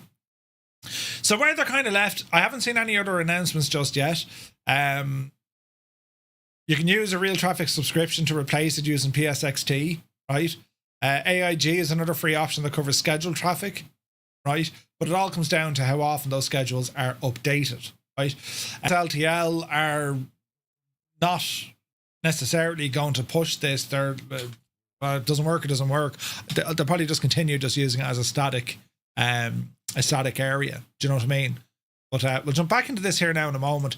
Sim Update 5, yes, we know the crack. There's nothing really to cover here based on what we've already spoken about tonight, based on what Sim Update 5 is bringing. Right, so we know VR support, we know the new marketplace, and also the aircraft and avionics update is due to come out as well. They also announced their upcoming roadmap for the remainder, or at least the halfway point of this year, up as far as October. And we can see we have Expert Series Embraer is at the end of the year. We're going to have a base aircraft announced in July, a local legend in August, a local legend in September, which is good to see. Sim Update 5, then we're going to see June, July, Sim Update 6, July, August, Sim Update 17, which is 2020, and then September, October, Sim Update 7. So there's still 2 more Sim Updates we're due to get in 2024 this year, which is interesting. And then we have a City Update, World Update, City Update, World Update, City Update. They still have a good few more to go this year as well. So yeah, pretty cool there. Now, when it comes to SayIntentions, right, we're going to start off with SayIntentions because they have a very fancy, all fandangled, updated, beautiful website, brand new shampoo. And the idea behind this, of course, is to make the information easier to get to, faster response times. That's the idea. So do check out the new SayIntentions.ai website. They've done incredible stuff here. It's so fast, it's very responsive, and it's very, very clear. Incredible stuff. What we're going to start off with, though, it's a statement regarding the change from Flight Radar. So, Flight Radar discontinuing their free live data feeds for real-time traffic information. We know that has raised a lot of questions. However, it does not affect SayIntentions.ai. It doesn't affect them at all. They don't use ADSB. They never have. What SayIntentions do, it's fundamentally different. They use real-world gate-to-gate scheduling data, then they sequence that traffic themselves. No ATC system that sequences traffic can use live data. That's because there's no way to sequence you into the mix, right? So SayIntentions, they do their own thing. They recognize that it'll have a big impact on the FSL TL traffic injector, so it is a good time to remind people that SayIntentions customers should not use that injector or any other third-party injector. If you have a SayIntentions.ai subscription, you just use the SayIntentions injector. You know, you can still use the model library, right, from FSLTL or AIG or Just Flight, but SayIntentions traffic injector is what you want to be using, do you know? SayIntentions invests heavily in maintaining high-quality, properly licensed real-world traffic data. It costs thousands of dollars to keep it updated, and they are proud to make that investment as part of this subscription model because that is what premium flight sim service looks like. So they just wanted to chime in just to let people know, hey, our services are not at all affected by this. We don't even use that data. They have their own. So, yeah, SayIntentions customers are very, very safe. Beyond ATC have a similar, they use kind of scheduled information as well, but it's nowhere near the same update frequency as what SayIntentions have. But it's crazy what these guys have. in terms of the scheduling information, and it's the next level. It just is. So that was the statement from them in relation to FSLTL and Flight Radar. Now, the other couple of changes on their website, they've revamped a number of different areas, and one of them, of course, is the Virtual Alliance or the Virtual Airline Alliance program, and we have some very fancy new graphics and images of all the different VAs that are working with SayIntentions, and you can click on any of these, and it brings you to their respective websites. We're in there as well. I have to go looking, but we are in there. I need to ask them for a higher spot. Here, put us up the top there, will you? But it's, as I said, the website just goes a lot faster. It explains things a lot more easier, I think, and you just get the idea.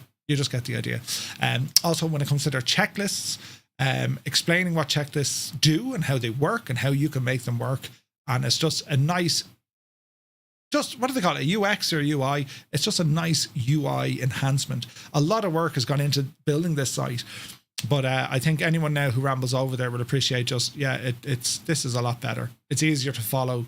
It loads a lot faster, and I think they've done a great job.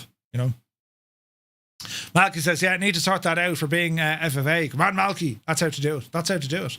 And then, of course, we can see the AI living world, and This is where I think right now, especially SayIntentions, it blows my mind, because when you have this traffic injection, you load it in and you sit in an airport, it's like the whole thing comes to life. It's amazing. It really is amazing.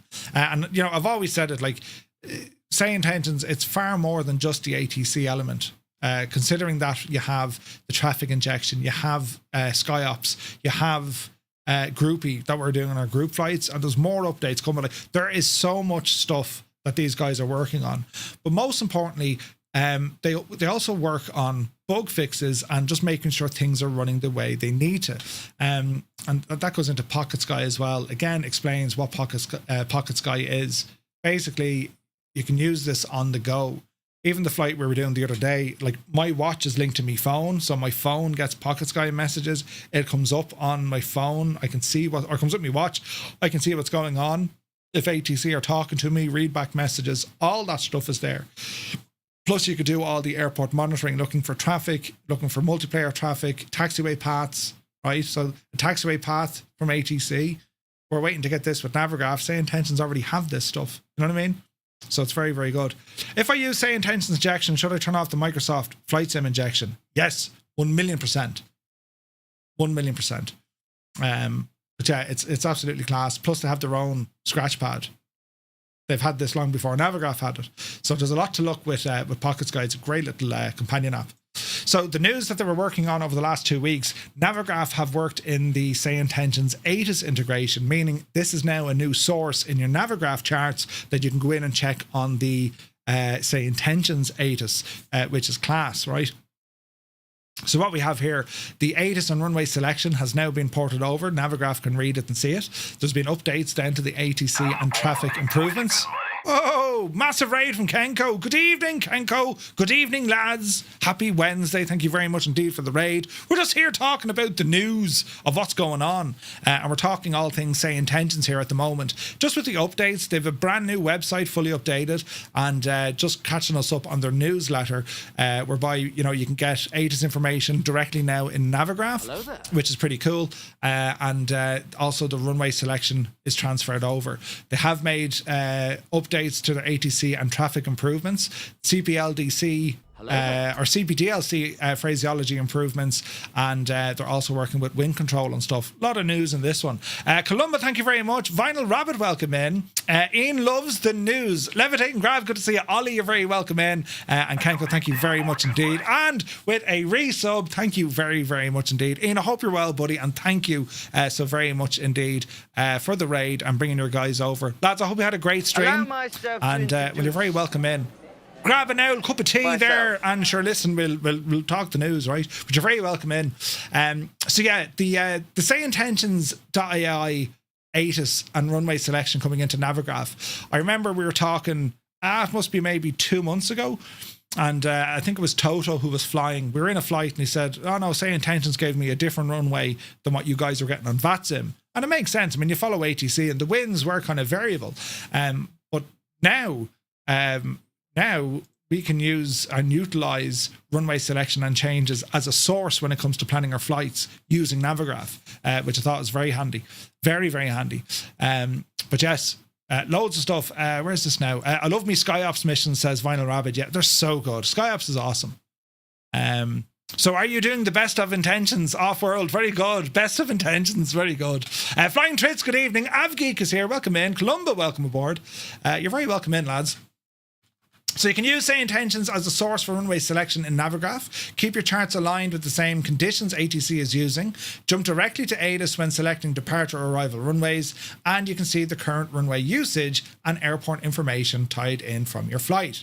You can also control how the ATIS sources behave. You can disable any ATIS source you don't want, or you can choose which provider charts should prioritize.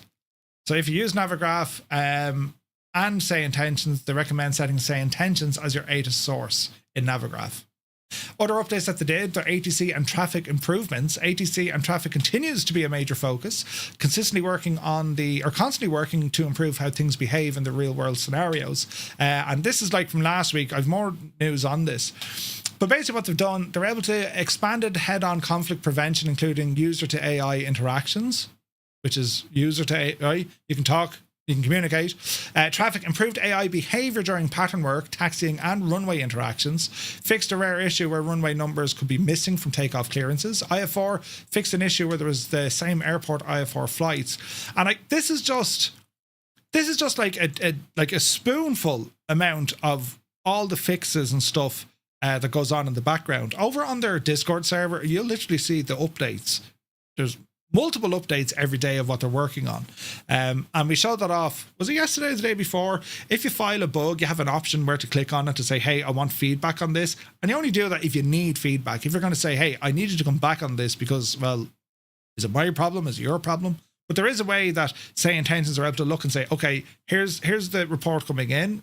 This is where it's logged. We go to the next stage and so on and so forth. But there's also a way then that they can go back to you and say, right, we've checked it out. Yeah, we could reproduce it and we found there was an issue. And before you know it, it's going to be flagged as fixed. Do you know? Zurich Tower, thank you very much indeed for the follow. Jared is here. Good to see you.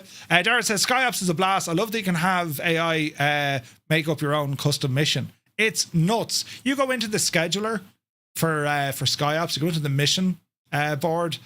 You can put in your own backstory, right? They have taken the hobbits to Isengard, right? And you can go off and do your own mission, and then the whole thing is reading this back to you.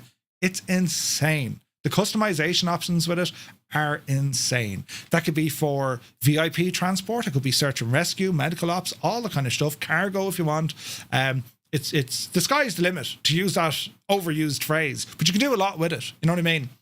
Now, Wing Control, in case you've missed it at FS Weekend, Wing Control announced an array of new hardware, and they've partnered with Wing Control on the release. Is that still active, I wonder? Jared, is that still active at the thing? Practically Geek is here. Good to see you, buddy. Hope you were well. I've been learning the Phoenix. You're learning airliners. Great fun. Great fun. I go into SkyOps and I say I have an hour and I need a cargo mission, and they make it for me. No longer need to figure out what time I have. Yeah. You can tell them exactly. Yeah. Oh, it's class. And you can make up your own as well. It's absolutely brilliant, you know, absolutely brilliant. But I use SayIntentions regularly. Really need to get into the helis before I do a good the SkyOps stuff. You can do those missions on fixed wing. It doesn't have to be just on the rotary wing. You can definitely do them on fixed wing. So with SkyOps, it gives you an option to do search and rescue and retrieve, or just search and rescue, report the position. It's pretty cool. Like, think of it like you could do a maritime patrol mission, for instance, right? You just need to fly over a certain area and spot and report back, and then the emergency services will go in and do it. So they have the options of both. But yeah, so SayIntentions and Wing Control, they've partnered up for this release, and if you purchase the TCAS panel, you will receive a voucher in the box for 50% off 1 month of SayIntentions, valid for new subs only, and the panel designed to work alongside your setup in the sim. So anyone who grabs that, just be aware, if you're buying it from Wing Control, SayIntentions have a voucher inside that for 50% off their first month for new members, which is pretty cool. The CPDLC phraseology improvements have also been rolled out. For example, instead of longer messages like expect the arrival in about 20 minutes, it's now more streamlined. I'll start your descent, clear direct. It's just now like pretty much what you'd see in the real world. Expect the arrival, expect descent at that time, proceed to.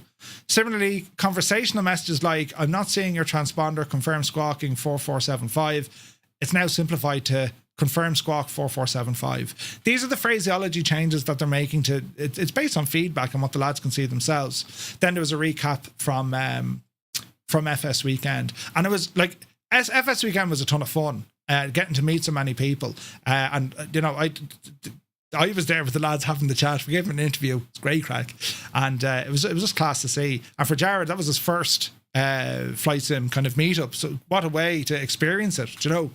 But the most recent updates I wanted to talk to you about.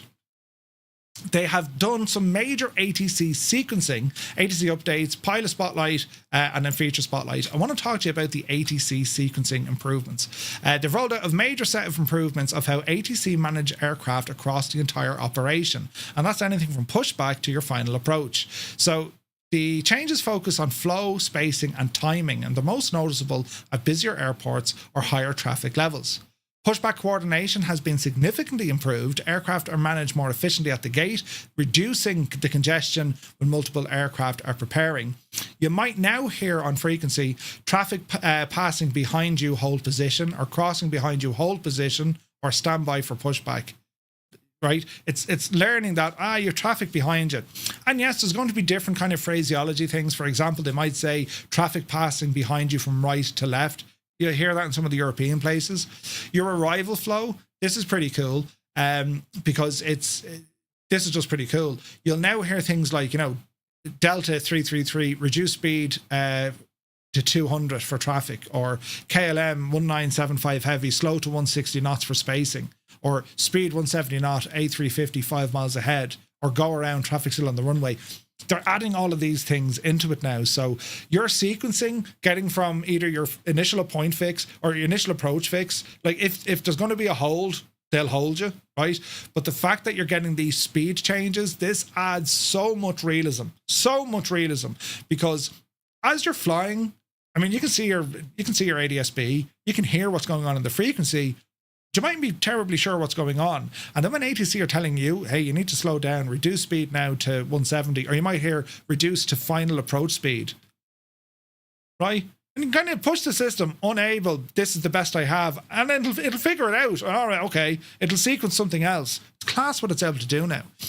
Then there's these new conditional landing clearances, because this is fascinating. We don't really get conditional landing clearances in Europe, right?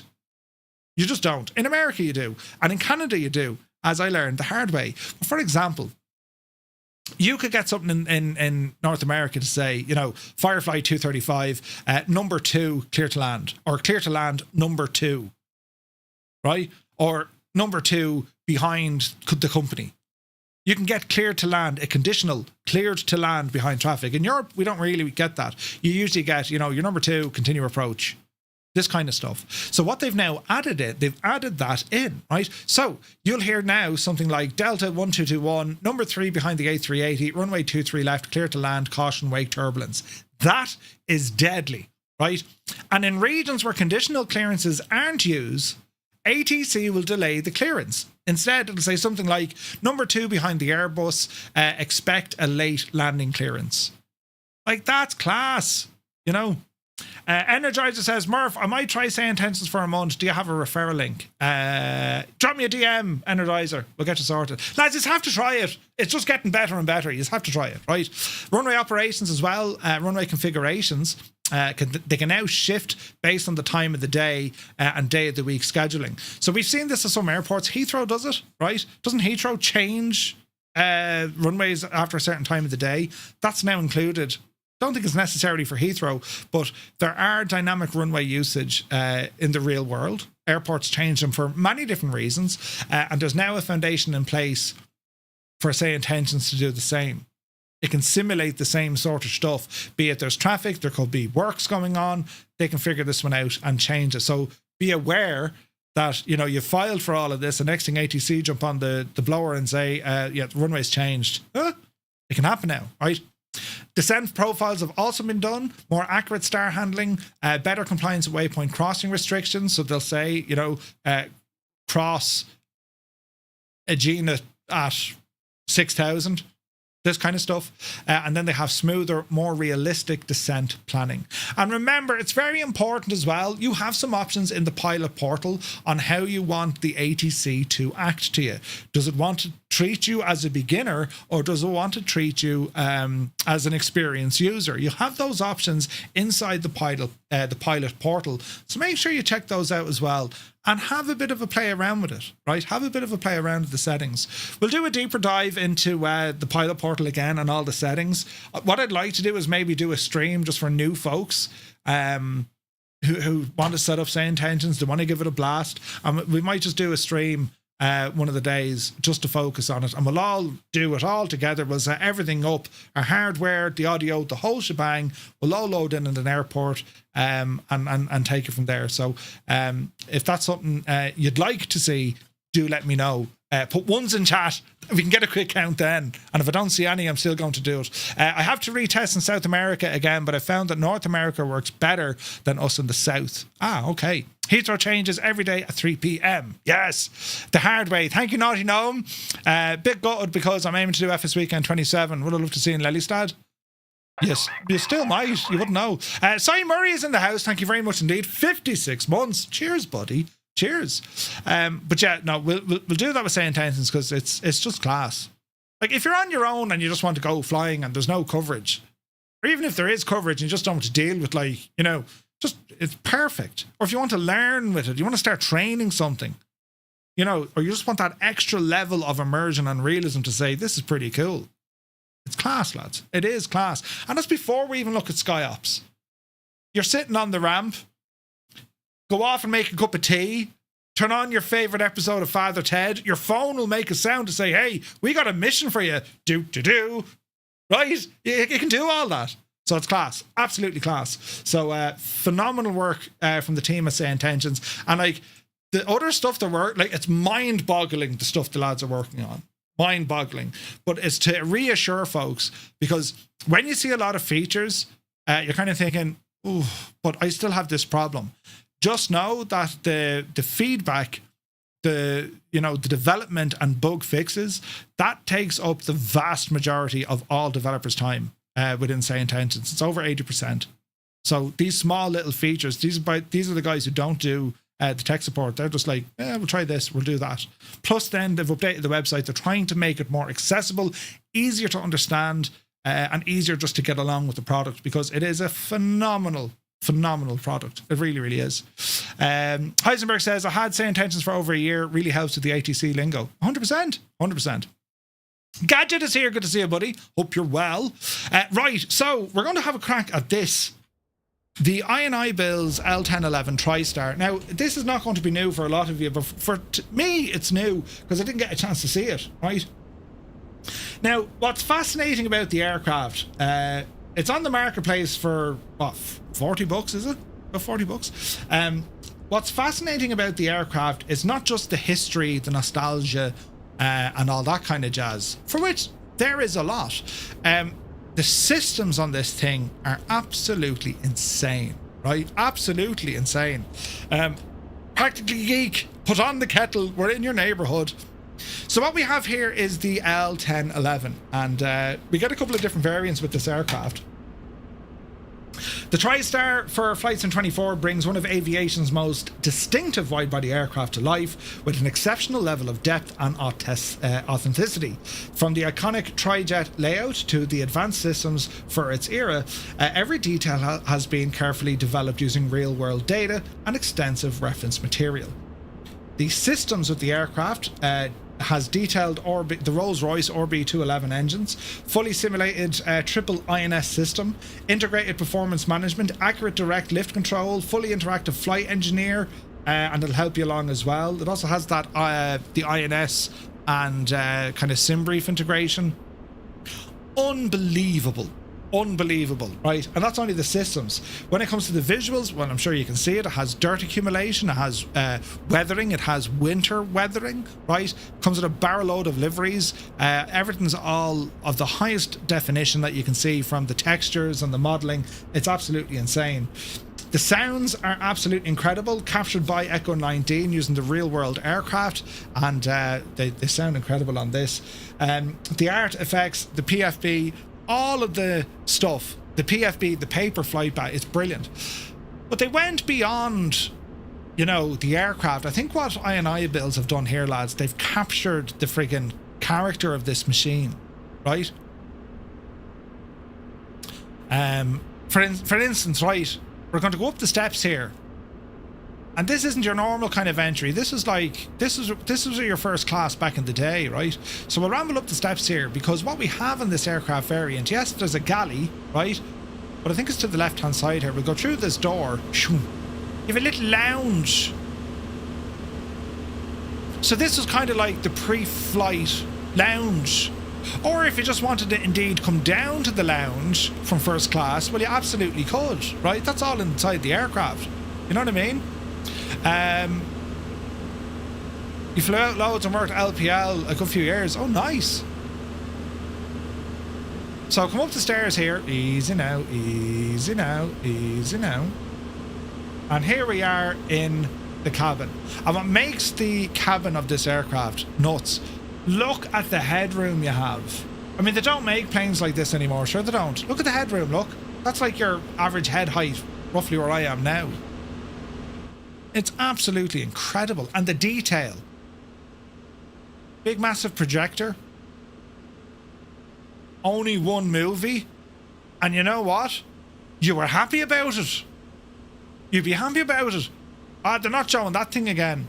And then when we come down, like even the, you know, even the economy class, it's still very nice. Now, granted, if you're sitting all the way back here, you know, wait, have they projected? No. If you're sitting all the way back down here and you're looking up to see the movie, you know, what do you say? Right? But they've modelled all of this. And there's some options that we have. That's interesting with LOD. There's options that we have in the aircraft layout itself. Because what we can do, crew only, what we have inside in the aircraft, well, we have a ton of options of what we want to show and what we don't necessarily want to show, right? It is class. So from the exterior, it comes with a number of different variants, as I said. It comes with that extra engine pod. It's the 500 series of the aircraft, and it's just class looking. Like what's so different about this is how they got that engine where it is. You compare this to something like the MD-11, where the entire engine is up and away. This one is actually built in through the fuselage itself. It's all combined in together. It's a very unique design by Lockheed, right? So we'll jump into the flight deck, and just to give you some ideas. Now, as I said, tomorrow we're going to spend a lot of time with this aircraft because I want to learn it. I want to understand how it works. I want to learn all the systems. I want to know what makes it tick, right? So that's my plan. But what we have here, we'll start off. We have the PFB, right? This is an iniBuilds, Ron, iniBuilds. The S-duct reduces drag. There you go. Good man, Super Tie. It was a drag reduction idea. So panel states rare, cold and dark, autocomplete. This is where you have your flight engineer, and by autocomplete, what you can do, you can open up your pre-flight and you can go, oh, I have to do all of these things, or you can get the flight engineer to autocomplete everything for you. So for example, right, let's get him to do the master switch, or we can say do the full pre-flight and he'll do everything. So there's the master switch coming on. That's the battery. GPU, APU, and fuel panel. Captain, flow complete. Back to you now. So he reports back to you to say when things are done, and you can see now the APU should be firing up, which it is, right? So what makes the aircraft quite remarkable is, yes, you have your overhead, yes, you have your pilot, co-pilot, but you have the engineer station, and everything in here works. Everything in here works. Circuit breakers freaking work, right? Anyway, In terms of familiarity and figuring it all out, if you've flown any of the classic 7.4s, you're not a million miles from home. What we have here, so looking up at our top, we have hydraulics, we have engine bleed, we have cabin pressure. We have all our fire extinction stuff on top. Moving down the left-hand side, we have our main electrical panel, right? Internal and external power sources, our fuel system, right?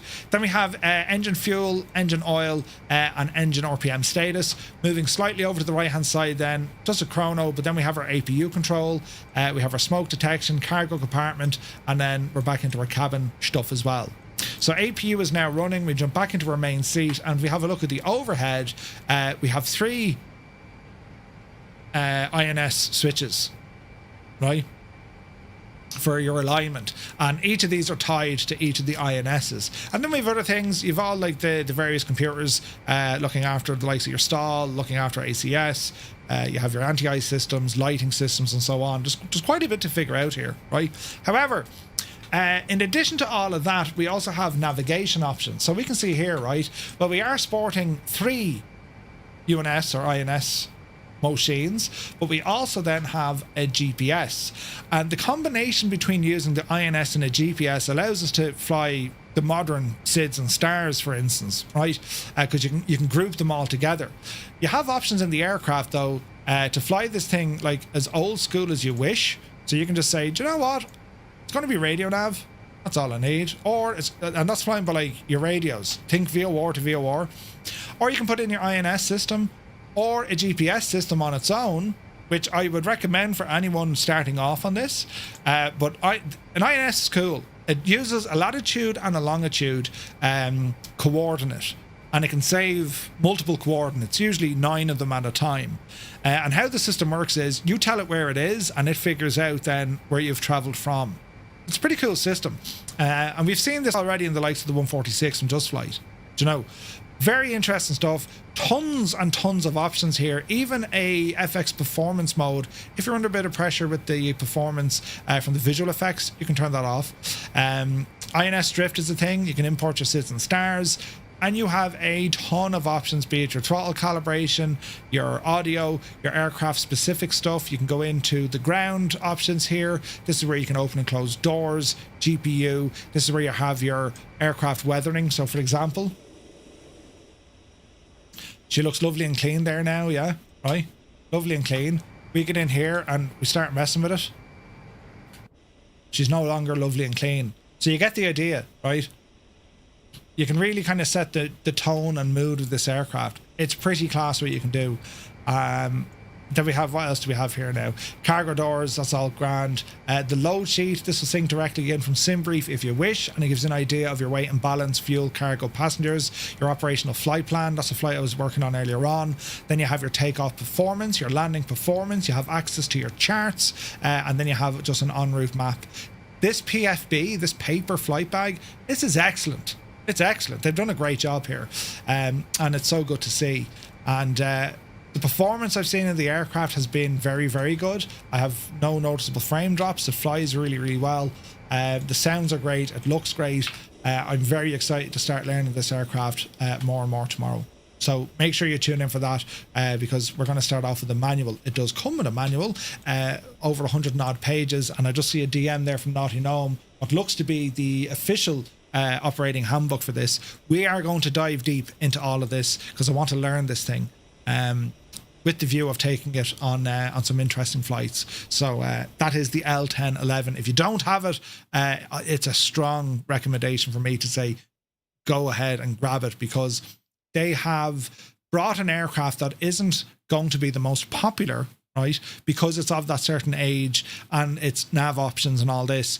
But from what I've seen from the initial get-go is, yes, it is a complex aircraft. There's a lot of stuff that you have to learn. So it's going to be great if you want to get your teeth really into something, but they've made it very, very accessible, because you have that autocomplete, you have that automatic flight engineer. You just, hey, do all of these things. Hey, I only want to fly with a GPS. I can use me rudimentary autopilot here. You know what I mean? So in terms of starting off, it's going to do a pretty good job holding your hand, you know. So that's not all. While we're here, we're going to check out Liverpool. And this is an airport I have been. I remember flying in. I rarely remember flying out, right? And that's usually a good sign. But what they have here, I mean, this is very accurate. It is gorgeous, the work that they've done into this airport. And as we say, Practically Geek, who's in the chat, this is his local neck of the woods. They do have the yellow submarine. It's just below here. That's just like a little landmark. Everyone has to go over and take a picture and do all the stuff, right? But looking at the airport itself, it's a phenomenal airport. We'll start up at the very top because the flight school's up here. They do quite a bit of general aviation and flight training, right? Why is it every time I go to use a gadget it breaks? Does anyone else having issues with Chase Plane? I wonder if I turn it off and turn it back on again, will this fix it? Because do you know what happens? I lose the ability to use a map. Or not a map, do you hear me? The drone. Re-enable.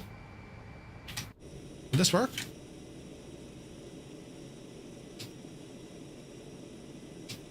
Okay, I think that worked.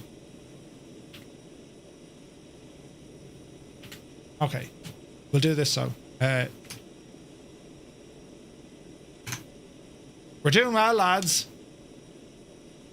Right, let's go off and do this a little bit better. So let me see. Where was I? Sorry, I was going this way. Murph, you're some idiot. The two iniBuilds devs that did this are very talented. George, for example, has been speaking to LPL local simmers. Oh, no way. Did Aer Lingus use the L1011? Alfred, yeah, I think so, yeah. Flying Winnebago, good to see you, buddy. Right, so down here, this is where you have the flight training schools.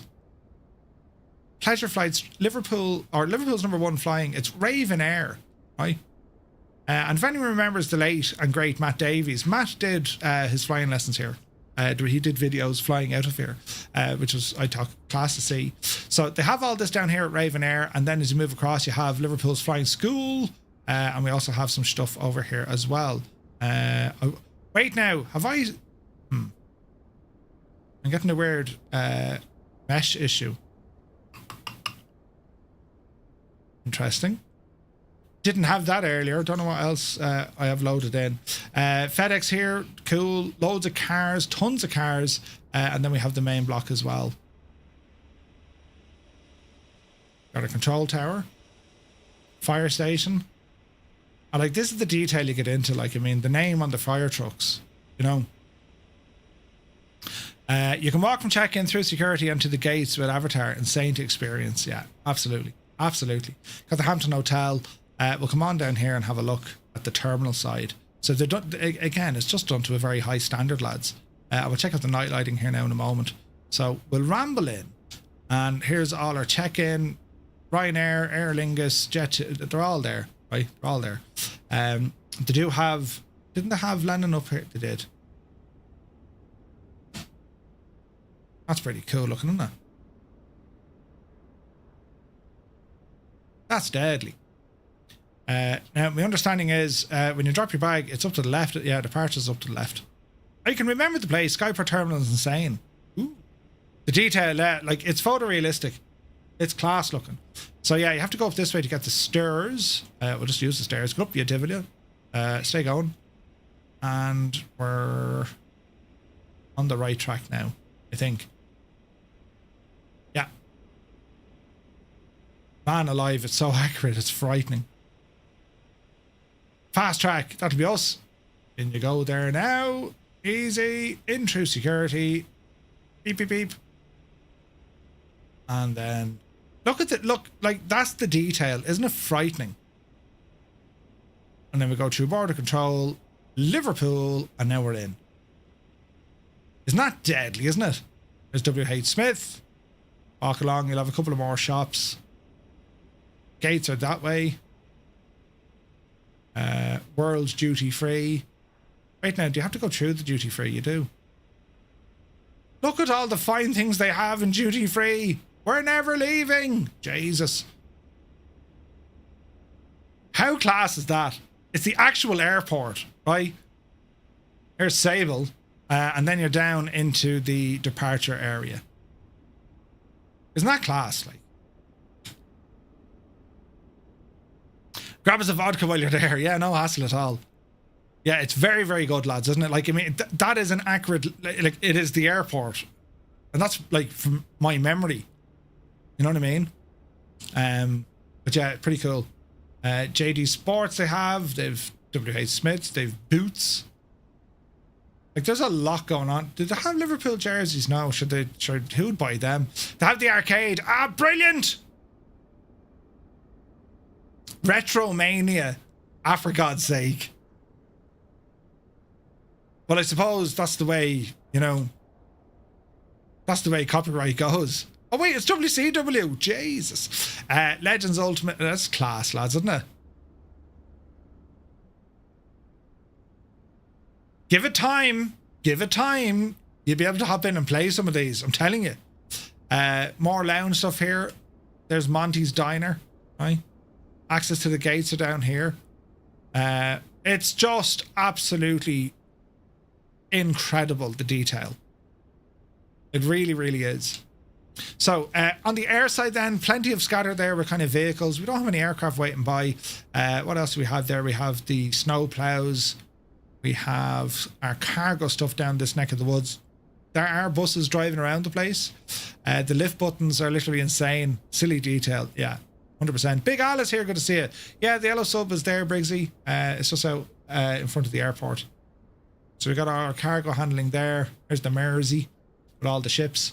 And as we head back in towards the land side, well, this is where you can see things over here. Look. Your holiday starts here. All right, calm down, mates, will you? Brilliant. Now, let's check out a little bit of nighttime lighting, because this is where iniBuilds absolutely smash it. Look at the state. Ah, lads, look at the state of that, look. Isn't that unbelievable? Absolutely incredible. Even the friggin' pedestrian crossing lights are flashing, look. But that's ridiculous. Isn't that ridiculous? Night lighting inside is superb. Lights from the friggin' buses. I mean, that's awesome. What's it look like inside? Ah yeah, they've nailed it, look. Look at that, man.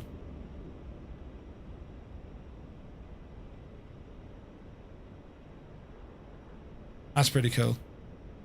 Yeah, it's beautiful. Absolutely gorgeous. If we kind of go through the building back out this side into the onto the air side, that's what it looks like from out here. I'm very, very much impressed. Oh, we got the hangars here as well. Service hangars, look. Jesus, there's lots going on with this scenery. That's class, isn't it? Just the different lighting and the whole layout. It is absolutely incredible looking. They've done a great job here. I think that night lighting is superb. And you can see it on the runway and the taxi lighting as well. They've done a great job. Absolutely great job. So iniBuilds Liverpool John Lennon has been released. If you don't have it, you need to question your life choices, because it's very, very good indeed. You can pick it up over on their website for about £14.30. £14.30. Right, moving on. We're nearly there now. We have more to show you. So next up, friends, we're going to load in with a different aircraft, just to give you a flavour. Now, all the aircraft that we're showing off, like, we will spend a bit more time with these, don't worry. But just for the moment, it's an early look to see what you think, right? Now, let me think. Sure, we'll have an old blast of this, and we might go to Cotswold, because this is a fascinating little place. There's Exeter. There's Campbell. Jump in there. So Cotswold Kemble, or Kemble Cotswold. This is a brand new release from Burning Blue Design. I'm a huge fan of what Burning Blue do, because they make airports that just invite you to discover them, right? And of course, Kemble being an old RAF facility here at Cotswold. But before we check out the airport, we're going to have a look at a brand new aircraft release from Aeroplane Heaven. And this one, of course, is the de Havilland Mosquito. Now, what's pretty cool about this, I think Aeroplane Heaven's releases have been going from strength to strength. They've been getting very, very good, right? And the Mozzie is absolutely, you know, no exception This thing is fantastic, right? So we'll go over and have a proper look at her. It is superb. Considering this is built for 2020, it is working just fine in 2024. The Mosquito, I've been very excited to get my hands on this aircraft. I just think they're cool. 633 Squadron, was it? Or Mosquito, there was a movie. It's an old one, but very, very good. And I showed these guys in a bombing run. Just a superb aircraft. You know, the Mozzie. And the modelling work, the texture work here, it's all done very, very well. With the liveries, there are a few. There's also a new feature whereby you can put in your own custom roundel. And there's a way to do that from the aircraft itself. It's almost like a live livery editor. You can choose what one you want. Something very interesting we'll have a quick look at. But this aircraft, it's absolutely class.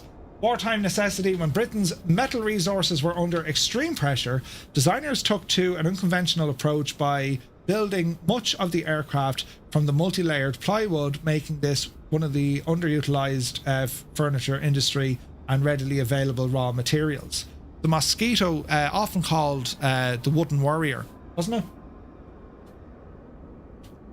it? Powered by two Rolls-Royce Merlin V12 liquid-cooled piston engines. Where's this now? Do-it-yourself Mosquito allows you to make your own squadron all from inside the sim. That's the livery, right? Because of the speed and versatility, the Mosquito was used in many daring and covert missions, including the famous raids such as Operation Jericho and attacks on Gestapo headquarters. It served around 20 air forces and remained in action until the 1950s. Several are under restoration, and the aircraft remains admired for its beauty, innovation and remarkable wartime legacy. It's available over in Just Flight for about €28. And it's just class. Highly detailed Rolls-Royce Merlin engines, sound set recorded by Echo 19, and beautiful crafted exterior and interior. This is just a class act. From Airplane Heaven, the last few releases have just been excellent. Absolutely excellent. So, with our current livery where we're sitting, what we're going to do, we'll give it an engine startup just so you can hear the sounds, and we'll look at some of the features inside the aircraft, right? Welcome to the cockpit. And first and foremost, you're greeted by just, it's cool looking, right? Highly detailed, lots to see, and very interactive, such as our little door down below. And we have some options over here if we were to turn on some switches. So we got an option switch here. That appears this mad looking panel, and from here we can do all sorts. This is where the roundel thing comes in, where you can change the roundels on the wing or on the fuselage. So you have to just read up what it's all about. It's very, very good, right? While we're here, we'll open up the bomb bay doors. So now you can see underneath, yeah, we got a pair of bombs in there. We also have access for the pilot and co-pilot. That's how they got in and out of the aircraft, right? But then we have this feature then, we can remove the panels. Engine covers can come off, and we can remove the bombs if we wish. And now if you have a look, all the panels are now on the ground, but they now absolutely show off those Merlins. And you can see the Rolls-Royce on the side. Isn't that absolutely deadly, lads? Like, that's class. Looking out the window on them things. I mean, look at the state. We also have an option here as well for the hush kit. So for example, if we pop these covers back on, a hush kit was used mainly at night time to hide the freaking flash of the flames coming out the engine. And these are modelled. But if you didn't want them there, we can get rid of those. And they expose then the proper exhaust. And you'll actually see flames fire out of those. Like, that's just class. Class, right? So you have the option for either or. And all these options that we're playing with, you can also see where the pilot and co-pilot are, but we can move our co-pilot up to the bombardier position. That disappeared him. That puts him in the front. So see the way he's now aiming. So you can change his position, which is pretty cool, or you can turn them off completely if you don't want to see them. You know, hush kit, yes. Bombs, put them back on. And yeah, we'll put our stuff back together. All right, so we're going to go ahead and close the bomb bay doors. We're going to close our hatch. You can also open up the windows here in the front. It's important to note, flying the aircraft, the flight model or the flight envelope, it does require a little bit of rudder trim to keep the thing in the straight and narrow. So there's that. So what we want to do, we want to put some power into the aircraft because we want to start up the engines. So to get us going, we're going to move around to the back here. Now there's a click spot. We can push that out of the way completely. And this gives us access to the radio. Now you might be saying, huh? Now, I think Airplane Heaven were saying, you know, they wanted to code this correctly, but it would have taken a whole load of WASM stuff. They didn't want to do it. So there's a click spot that'll actually turn it into a radio and transponder. So you can utilize all of that click of a button. Dead handy, right? But what we're looking for down here is that of our fuel. So our cross feed goes in the up position, that's fine. We'll open up our fuel tanks here, push these puppies in, fuel pressurization, that should be okay. We'll then come over here, we got a battery switch. We'll also open up our cowl flaps. And what else do we want to do here now? We're gonna go, let me see, there's our throttle, there's our prop. Open up that a small bit. We do have a supercharger on this machine as well that we can utilize. It does work. What else do you want to do here now? So we have our mags. Go the right engine first. What we have is a starter and a starter and a primer. So hopefully this works, right? We'll say clear it, the prop it. Press and hold it, Murph.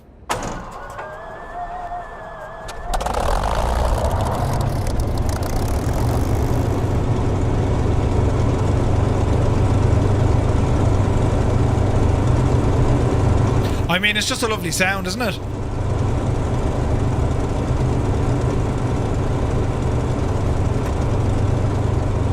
Alright.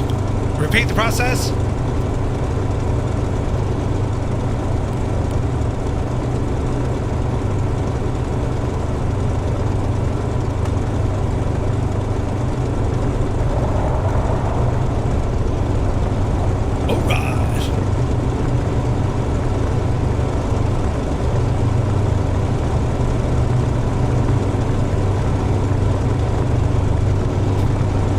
Okay, so there's our engines running, nice and easy. Hear the sound with the windows open?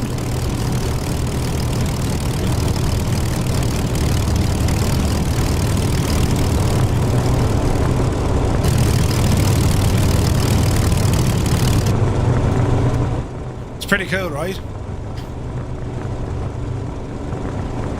Look at the shaking and rattling going on. This is very good. So we'll have a listen outside.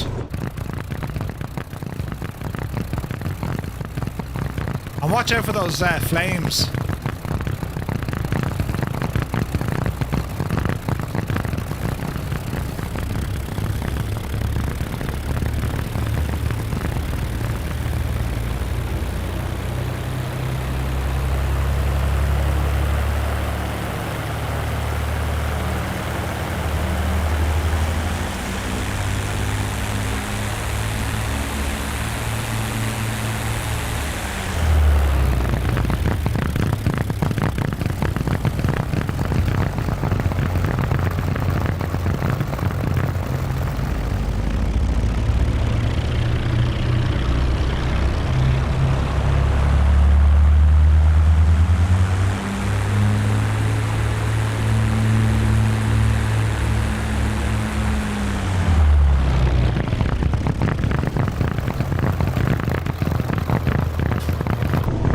Isn't it very good?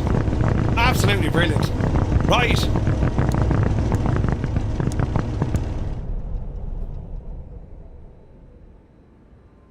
It's very good, isn't it? Sounds great. Echo did a phenomenal job on this one. And again, Airplane Heaven, they've done, I think, an incredible job at this as well. Flying the aircraft is really nice. It does have a tendency to roll, as in like a trim. So you do need to put in considerable amount of rudder trim on this thing. Could be a 24 thing, but this is a beautiful, beautiful rendition. And I'm so happy that we have this now in the sim. Expect some flights in this machine very, very soon. It is gorgeous. I think it's a superb aircraft. Closest thing this will get to is probably the Lightning. So yeah, it's just a very, very pretty aircraft, and I think they've done a great job here. So that be the Mozzie What we're going to do now, we're going to check out this airfield. This is Cotswold, Kemble. And this is quite a sizable location. It's a former RAF field. So we have some information on it. Get in the heart of Gloucestershire, just 4.5 miles south of is a Cirencester, Cotswold, uniquely atmospheric airfield, blending rich RAF heritage with modern general aviation freedom. Formerly known as RAF Kemble, the site occupies a prime position between Cheltenham and Gloucester and Swindon, offering easy access to both road and rail while remaining clear of controlled airspace, ideal for VF4 operations. Black Knight, good to see you, buddy. Watch out for the torque. Mozzie engine spin the same direction as far as I remember. Oh, could be torque doing it so. Black Knight, good to see you, bud. Wouldn't wonder. Wouldn't wonder. That's the one. Not directly. It was leased. Oh yeah, Aer Lingus. They operated one. It was leased though. Yeah, 100%. Right. Originally constructed in 1936, the eve of the Second World War, RAF Kemble quickly became a vital hub for aircraft maintenance, preparation and ferry operations across the UK. It played a key role in supporting wartime logistics, with the Air Transport Auxiliary operating from the airfield and countless aircraft passing through on their way to frontline squadrons. In the later years, the airfield gained iconic status as the long-time home of the RAF Red Arrows between 1966 and 1983. Following the Cold War and military withdrawal in the early 90s, Kemble entered a new chapter. Reborn as Cotswold Airport in 2009, it has evolved into one of the UK's most distinctive private aviation hubs. Today, the airport supports a thriving mix of flying schools, business aviation, engineering facilities and specialist operations, all centred around its impressive 2,000-metre runway capable of handling very large aircraft. And when we say very large aircraft, right? Hey, Zard is here, good to see you.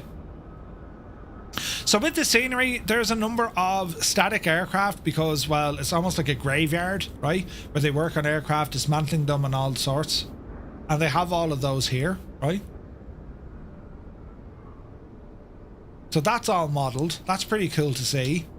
And it doesn't stop there. When you kind of zoom out, you just get you can just see the layout of the old World War II setup. You can see where the hangars used to be. You can see where the squadron areas used to be. You can see where the officers' mess used to be. This is very, very good, right? But I want to come in over this way here, look. So again, we have more aircraft. Like there's Air China sitting here, look. 2EBA, there's loads of them. And look at these hangars. They're the same hangars we were looking at. I mean, those Belfast style hangars, there's something a little bit newer done, but it's just been revamped, look. Mad, isn't it? And this is outside of the airport now. These hangars, of course, used to be part of the airport, but these are now outside of the airport. These are now privately owned buildings. Aircraft dismantlers, logistic companies, all that kind of stuff. This is all outside of it, right? And this is the original World War II kind of layout. But it's great to see they have everything's modelled. But these are all kind of private buildings. I think Iron Mountain have a clatter of stuff here, you know? The RAF TriStar landed here and did some touch and goes. No way. That's awesome. I seem to have something going on with my mesh. I need to check that. So loads of different buildings all around this neck of the woods. We cross over. Again, we got more hangar facilities. There's a caravan. Brilliant. The detail these lads go into, it's just frightening. Ooh, is that a Buccaneer? It looks like it, doesn't it? That's a Buccaneer, lads, isn't it? There's the detail on this. That'd pass for a friggin', wouldn't it? That's cool looking. It is a Buccaneer, isn't it? Or a Buccaneer. Got a 747 here. Moving down the track. It's an F4. Phantom. Is that the Britannia? Oh, hang on, we can read it. It is. Regulus was built at Belfast, made her first flight in 1960. Delivered to Transport Command. Her final flight was here, 1997. The world's only complete RAF Britannia. Bristol Britannia. That's nuts.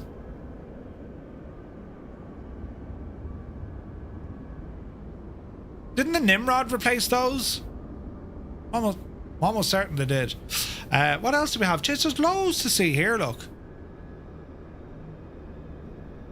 Cotswold Model Car Club. Would you go on a way out of that? It's a model car club and they have a little circuit for them. That's deadly. That's deadly. What else do we have? Loads of people walking around, loads of cars. Amazon Prime are there. This looks all very logistics looking. Jeez, the amount of cars. More trucks. Ooh, look at this, lads. This is insane, the detail. Freedom Aviation. So we're down to kind of just the flight schools here. There's a man wearing a nice t-shirt. It's practically geek. Look, there he is. He's in the sim. Jesus. Ed Force 1. It's the ex-Iron Maiden one. You serious? That's brilliant. Oh, look at the state of the Mustang. Lads, isn't that class looking? That's freaking gorgeous, isn't it? What else do we have? A BA 747, a Cessna 150 or 152. Jeez, there's loads, lads. It's a great scenery. Look, the detail they have on this is nuts. Amount of people. Is that an LG-NAT? Or a NAT? Were they a G-NAT or a NAT? It is. It's the old Red Arrows plane. Before the Hawks took over, they used to fly those, didn't they? To commemorate the visit of the Royal Highnesses, the Prince of Wales and the Dutch to Cornwall. You can download delivery for the P-51 in the sim. No way. A Folland. Was it? How do you pronounce it? Was it a NAT or a G-NAT? That's awesome looking. Look. It's a NAT. Okay. Cyrus, good to see you, buddy. So it's a NAT. Pretty good. Got the control tower with a man looking. Jesus, he's seen. This fella has stories, I'd say. Not today. Oh, Jesus, right. Did you do your taxes? I don't know. Oh, jeez, there's more, look. There's the cafe. That looks like a Buccaneer. Ooh. What's that now? That's not a Meteor, is it? Or a Meteor? Is it? Very nice. A Hunter. The Hawker Hunter. Jesus. That's class, lads. They've gone all out at this airport. Isn't it beautiful? Any Skodas now? I mean, this is going to be the icing on the cake. If there's no Skodas, we'll have to deduct a point. Oh, they've got a chipmunk out there as well, look. That's deadly. Right, now, if there's no Skodas here, lads, I'm going to be terribly upset with them. I don't see any Skodas yet.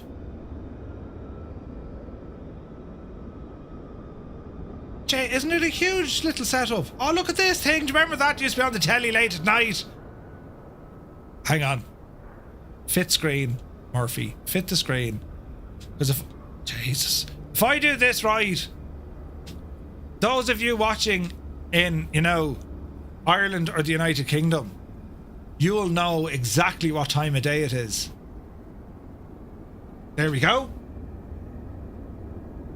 Wait. Would you go? Did anyone know that was going to happen? Jesus, I didn't know that was going to happen.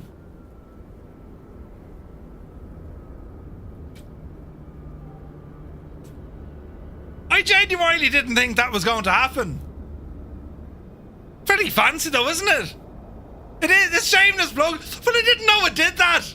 Jesus. I feel like a total muppet now, but also at the same time, I mean, well, Jesus, then, would you look at the absolute hack? I mean, you know, beautiful and very nice and very lovely. I'm just saying. Isn't it absolutely gorgeous? I mean, Jesus, lad, we're famous now, lads. I didn't know they did that. That's hilarious. Now it's over to Crafty Sim, look. Jesus.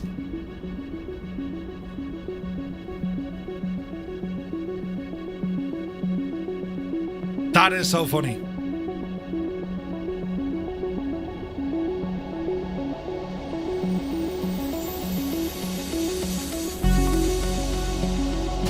To be honest now, right? Wait, to be honest now, I didn't know that was there. That's I need to thank the lads for that. I was not aware of that. But as good as that is, you know, I'm still on the hunt for a Skoda. If there's no Skodas here, I'm going to have to be harsh, you know? We're going to have to be harsh. We just need one Skoda. One Skoda will do. And if there's a Skoda, well then we're laughing. But I can tell you, if there's no Skoda, wait now. There's an old Golf.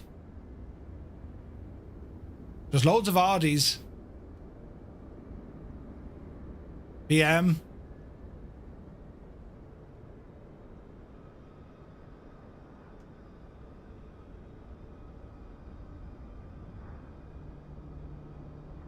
I don't. No, that's not it.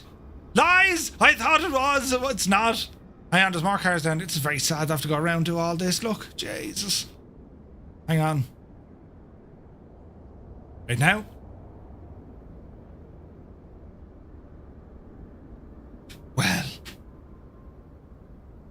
Well, I never.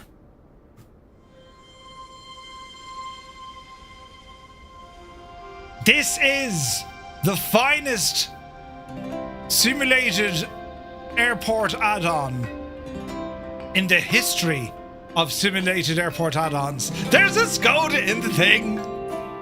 Brilliant. Isn't that realism? I mean, it's a proud day. Now it's a proud day. It's a proud moment. It's only a Fabia, though. Doesn't matter if it's only a Fabia. What's better than one Skoda? Two Skodas. Ah, yes. We've come a long way, friends. We've had some turbulent times. Ah, that's brilliant. Right, best scenery in the history of all sceneries. Well done. Burning Blue Designs. These are an absolute bunch of mad lads and legends. And I genuinely did not know they had the logo in there. I had no idea. Genuinely, I had no idea. This is the first time me looking at this. This Can literally. I get a refund? No, you can't. Just shut up. Literally, I've only installed this today.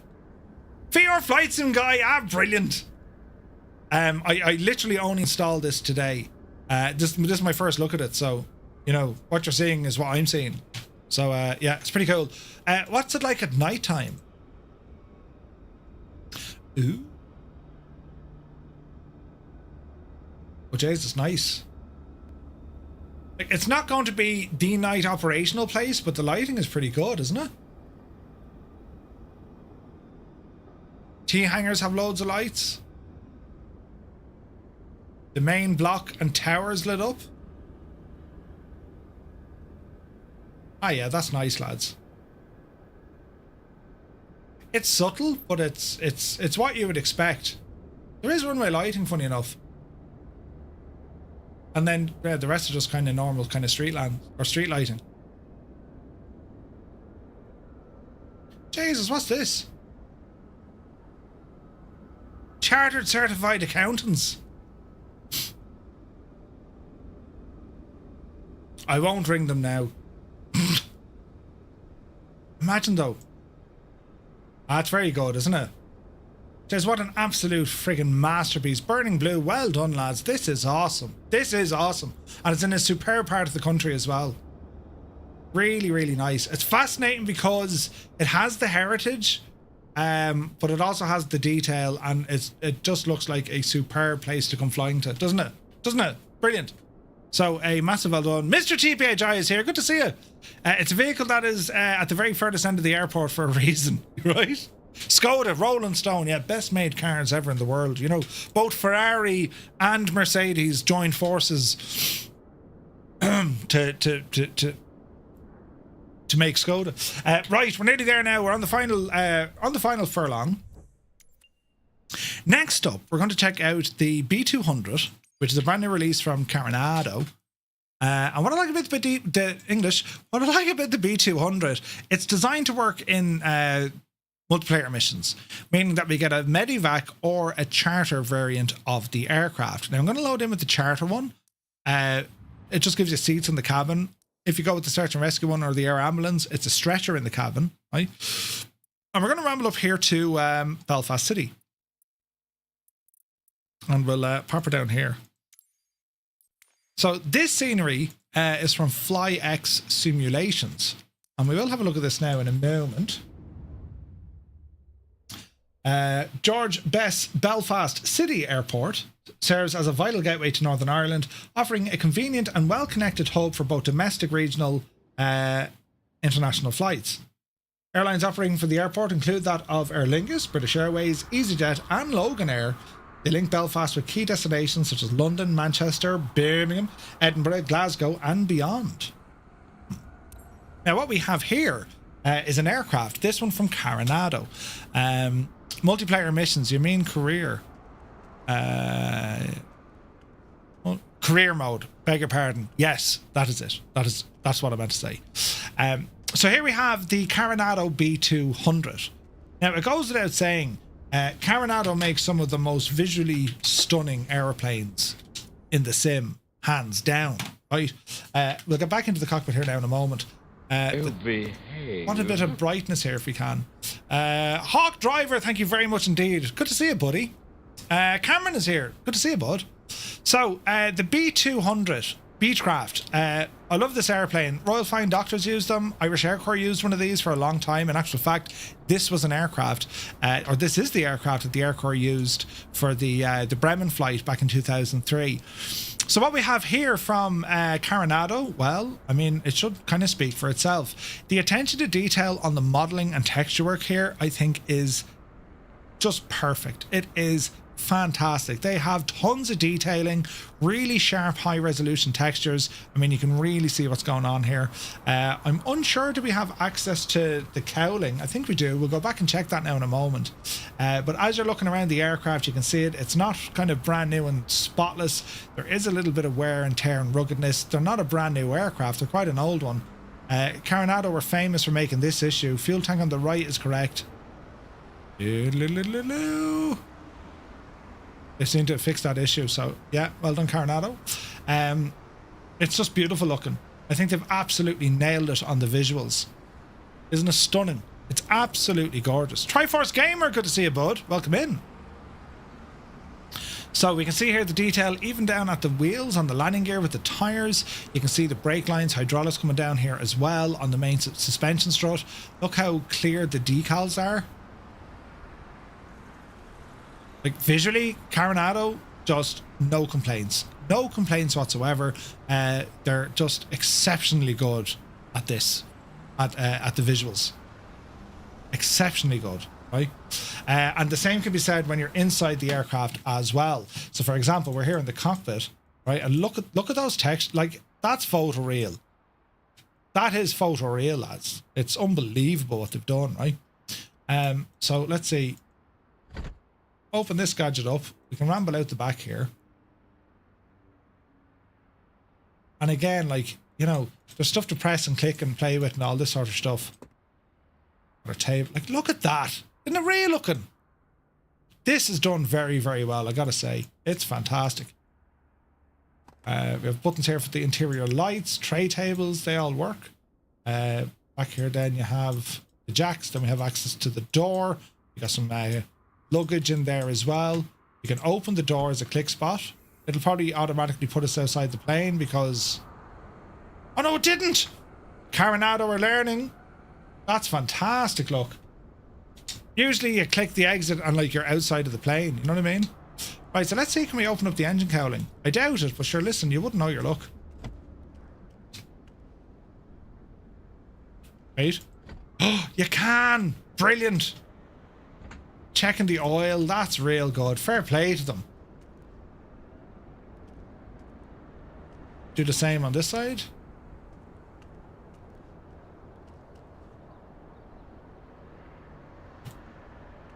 Ah, now lads, don't just have one door working.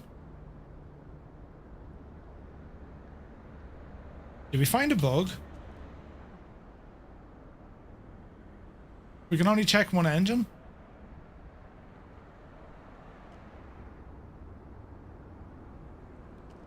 I wonder, does one switch do both?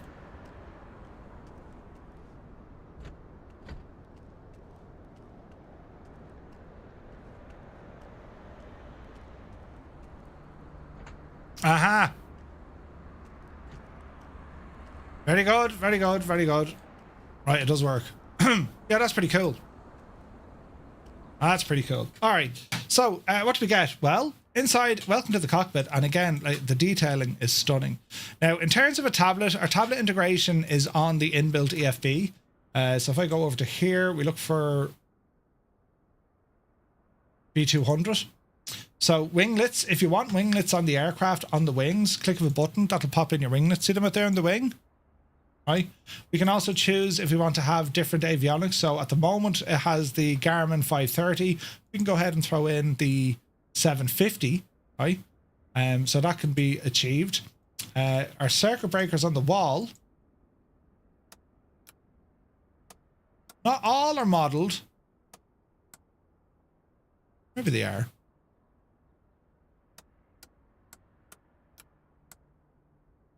Not all of them, but a lot of them seem to be. Man, look at the texture work even on the oak. Look, Jesus, that's savage, isn't it? Right, realism. This is where we want to have a look at. So let's have a look at this. So a B200, gear is down, flaps are up, prop out of feather, up you go. Engine idle, fuel shut off, armrest up. Okay, battery.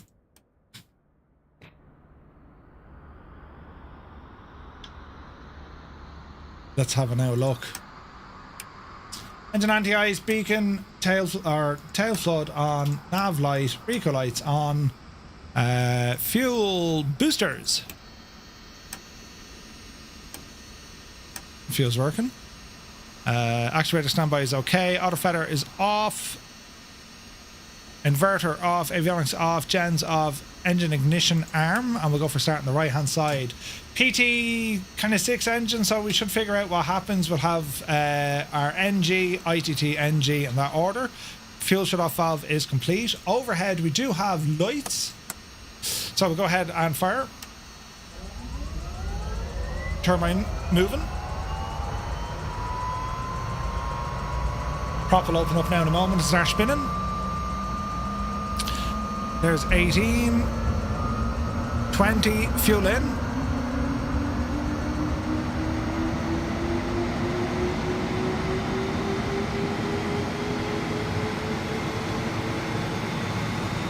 Right, there's a bug.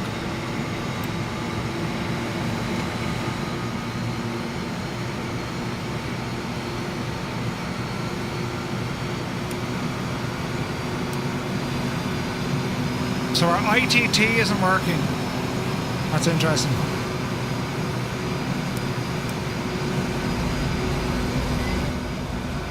Texturing is very good, but we should be getting a read on our ITT. These gauges aren't working. Now, unless it wants an inverter. I can't use the inverter. It's 20%. So the ITT gauges seem to be broken.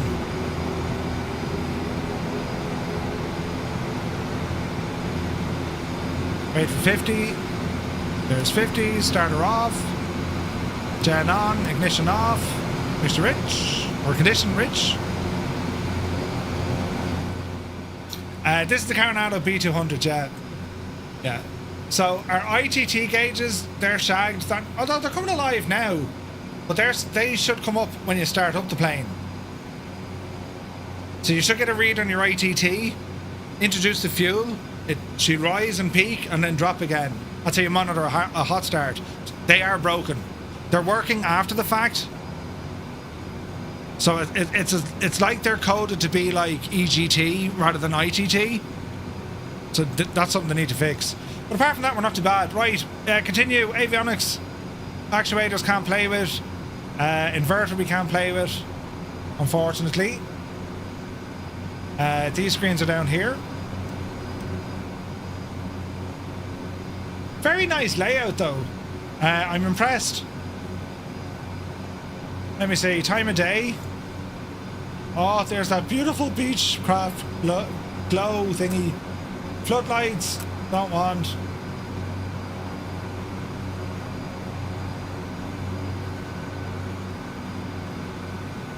Alright, got lower. Oh, look at the lighting though. Ah lads, that's superb, isn't it? Jesus, look how good that looks.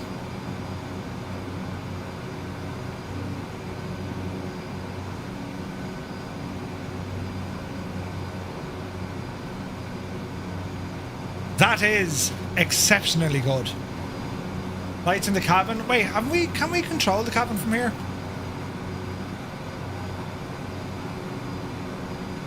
No? Cabin lights? I thought we always have a switch in here for the cabin light, no? Like there are switches on the walls up here. There you go. Oh Jesus, look at the lighting. Look at that lighting. Carenado hitting a home run here, lads. Look at the state of that view. It's freaking real looking. You know, the world's best Bond villain should be sitting in that chair. Look at the texture. Jesus.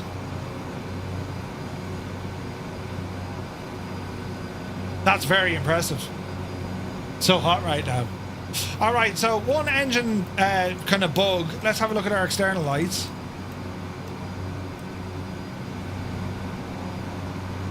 Mad looking heat blur.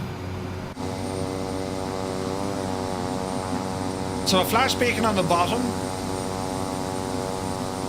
Good landing lights. Nice strobe lights. Yeah, the lights are really good. Lighting is excellent. Night lighting is absolutely excellent. Right, in terms of a King Air sound, what we like? Mush.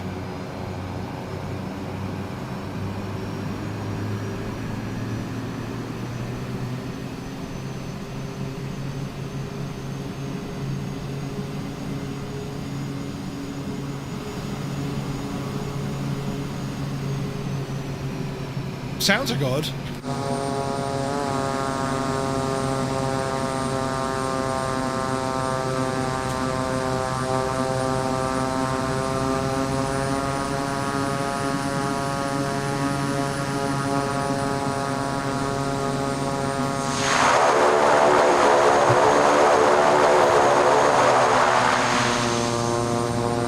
Good sounds along with beta. Real nice. Real nice.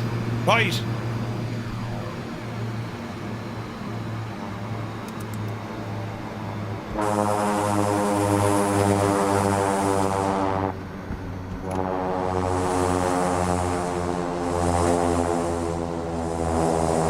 That's really cool. Hey, Sumner, good to see you, buddy. Welcome aboard.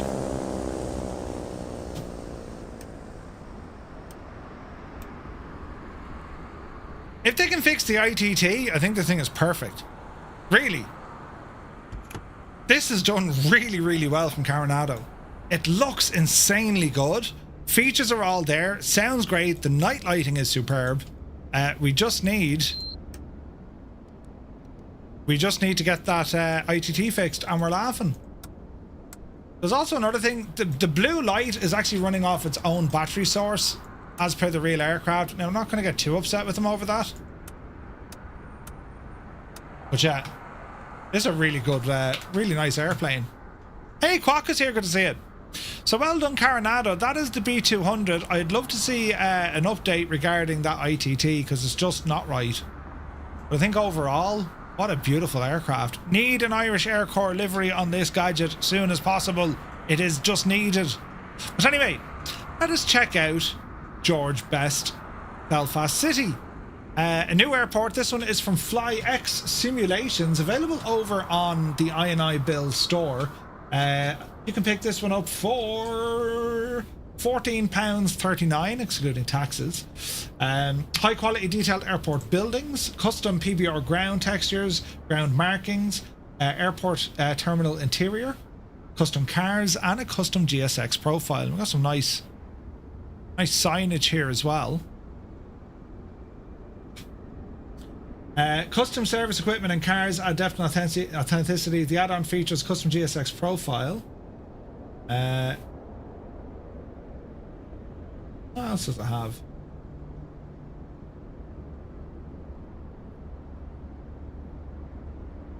Yeah, it's done very well. It's done very well. Skoda Hunt again, right? Hey, Liptorius, good to see you. That's the Carrigareed rope bridge. I've been over that many times. The shagging thing fell. Jeez, it's collapsed a couple of times now. And as you could have imagined, when that drops, good luck to you. You know. There's the Titanic building. All right, let's check this out. What are we looking at here? Okay, nice layout. The road coming in. Got some trees coming in. They're using their own models for cars and stuff. We do have an airport interior. Let's ramble in.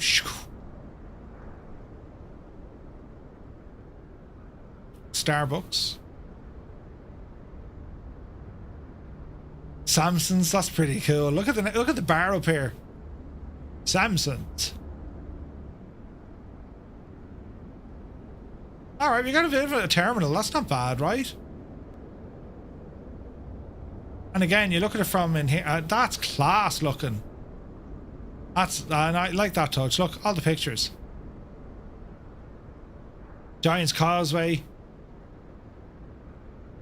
Yeah, that's done really well. Done loose, isn't that done loose? You have a sinking feeling about this? Jesus. Thaddeus, good to see you. The Nomadic. She's in dry dock. You can actually go out and visit that. That was a feeder vessel for Titanic. Yeah, this is done really well. I like this.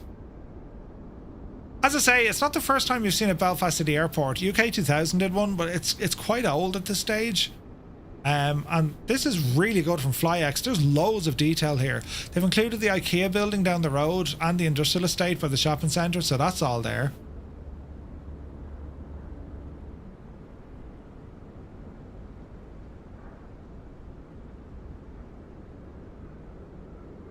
Not a Skoda in sight. What's going on here now, lads? Baby Janie. It's all their own custom cars though. That's pretty cool. Because, like, let's face it, the default sim cars are rubbish. You know. Alright, nice. Spirit Aeronautics over the far side, or Aerospace. Spirit? Yes, Spirit. Yeah, they have all the hangar buildings over on the left-hand side, or at least they used to be hangar buildings. What was the name of them? Bombardier used to be based up here. Learjet, that's where they built the Learjets. And also your man with the DeLorean wasn't too far from here as well, I think. All the solar panels there, that's cool. Got the fire station, all the old industrial buildings. We can see... right now. So we can... What's the name of these? Isn't this Samson and Goliath? Isn't it? Harlan and Wolf? No, don't... Wasn't it? Harlan and Wolf. Yeah, that's pretty cool. The Titanic building then, she's in the... There it is. Ah, nice. It's modelled, look. I think Microsoft Flight Sim modelled that though, didn't they? But there it is. You ever get the chance to do that? That's an excellent exhibition, is the Titanic Museum. It's excellent. It's very, very good. It's well worth a visit. Very, very interesting. And then the Nomadic The Nomadic was always kind of parked up alongside, wasn't it? Although she's down here now. It's in dry dock. So that's where the Nomadic is. And no, there are not terrace council houses on it. That's the SS Nomadic. She was a feeder vessel to Titanic. You can't win them all, I suppose. Then we have the main shipyards, dockyards, and then you're back into Belfast City then behind it. I will say the UK 2001 had a bit more attention on some of the buildings approaching. For example, this is a football field. So, like, it's not apartments like that. Just little things like that, especially on kind of like a very short final. It's that should have been modelled. Maybe that's something FlyX can have a look at. But certainly at the airport, it's perfect. I mean, the layout is done right, the modelling is done right. There's plenty of scatter with you know, ground service vehicles. It looks pretty good. Towers modelled. Basic, but it works. The big patch of grass outside Titanic Museum is covered in apartments now. Vizilla, really? Come live at Approach Apartments, where soccer is live. Yeah, it's mad. Yeah, it's just mad. But no, I think the general layout here, lads, is done very, very well. The interior's there as well. I mean, this is great. Really is. It adds a lot to it, doesn't it? Check out the night lighting here as well. Like, flying into Belfast, it's a beautiful airport to fly into. For any aircraft, you know. Oh yeah. It's certainly strong night lighting. Bright as hell, but yeah, it looks the part, doesn't it?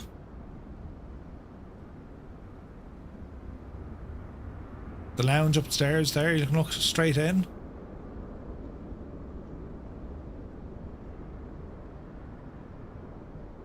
It's nice, it's very nice.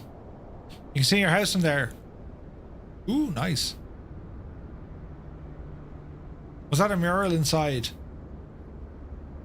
Where'd you see it, Annie? Actually, what we like from the far side. I know it's good. It is good.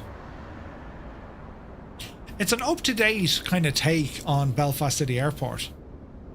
And I will say the performance is excellent. The performance here is like excellent. So it's highly optimized. Plenty to see, nice approach lights coming in, and then, as I said, Microsoft Flight Sim are responsible for the landmarks, Titanic and the cranes there. It's nice, it's just nice. Lower level, yeah, just the pictures on the wall, yeah, they're nice, aren't they? Rain reflections, good shout. Hello there. Hello there. That's time custom. Give us now a shot of rain.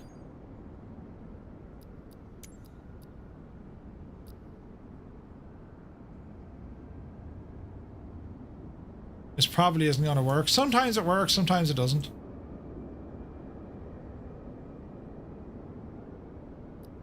Precip.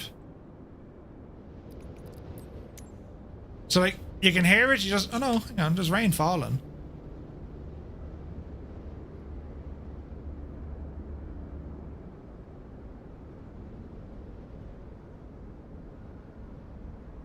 Yeah, it's the sim doesn't always do it. Thaddeus, thank you for the follow. Doesn't always get rain right. Sometimes the sim won't render rain, but I'd say you're going to get great reflections here. Definitely.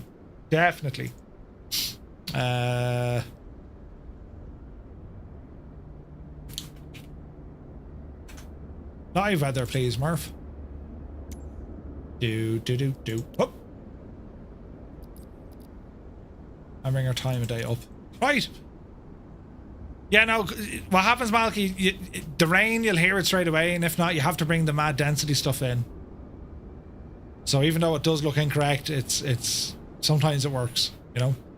But anyway, lads, there we have it. The B200 Belfast City Airport. Also shown there tonight, we checked out the incredible Cotswold from Burning Blue Design and Aeroplane Heaven's Mosquito. We also checked out then the iniBuilds L1011 TriStar and Liverpool Airport. Absolute cracking stuff. Can you check inside at 5 a.m? There should be lads drinking Guinness. Brilliant.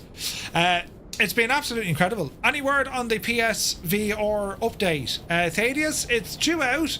Some update 5 is due out this week. Now, Jorg did say if they can't, they'll push it out a week. It's ready when it's ready, sort of thing. But that could be something that's holding them back, because he didn't want to release this without VR support for the PlayStation. It'll be very exciting now to see that. PlayStation users with VR. Class, right?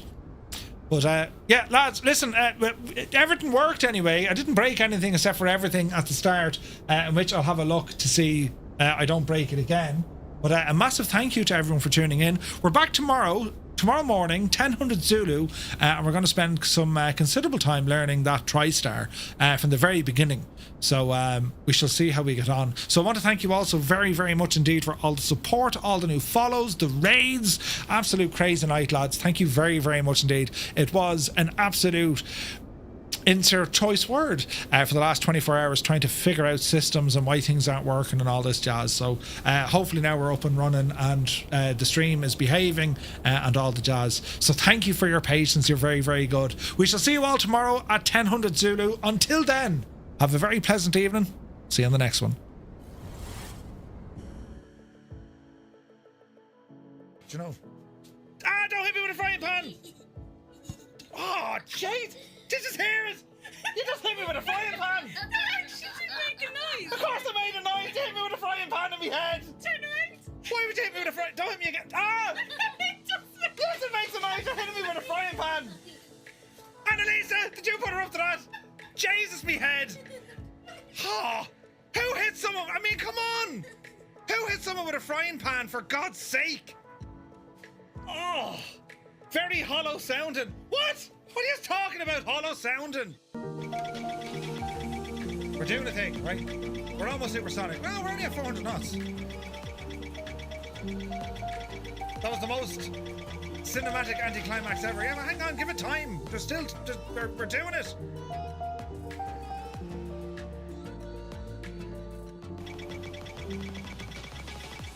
Ah, you're gonna miss the ground, you big ape. Hang on. Straight away. Do you like me, Podge and Raj? You ever see Podge and Raj, did you? With all me own teeth. Axe the back of me sack. Jesus, I didn't think you'd say that. Right, anyway, that's enough of them. Right, we'll get into it anyway, will we?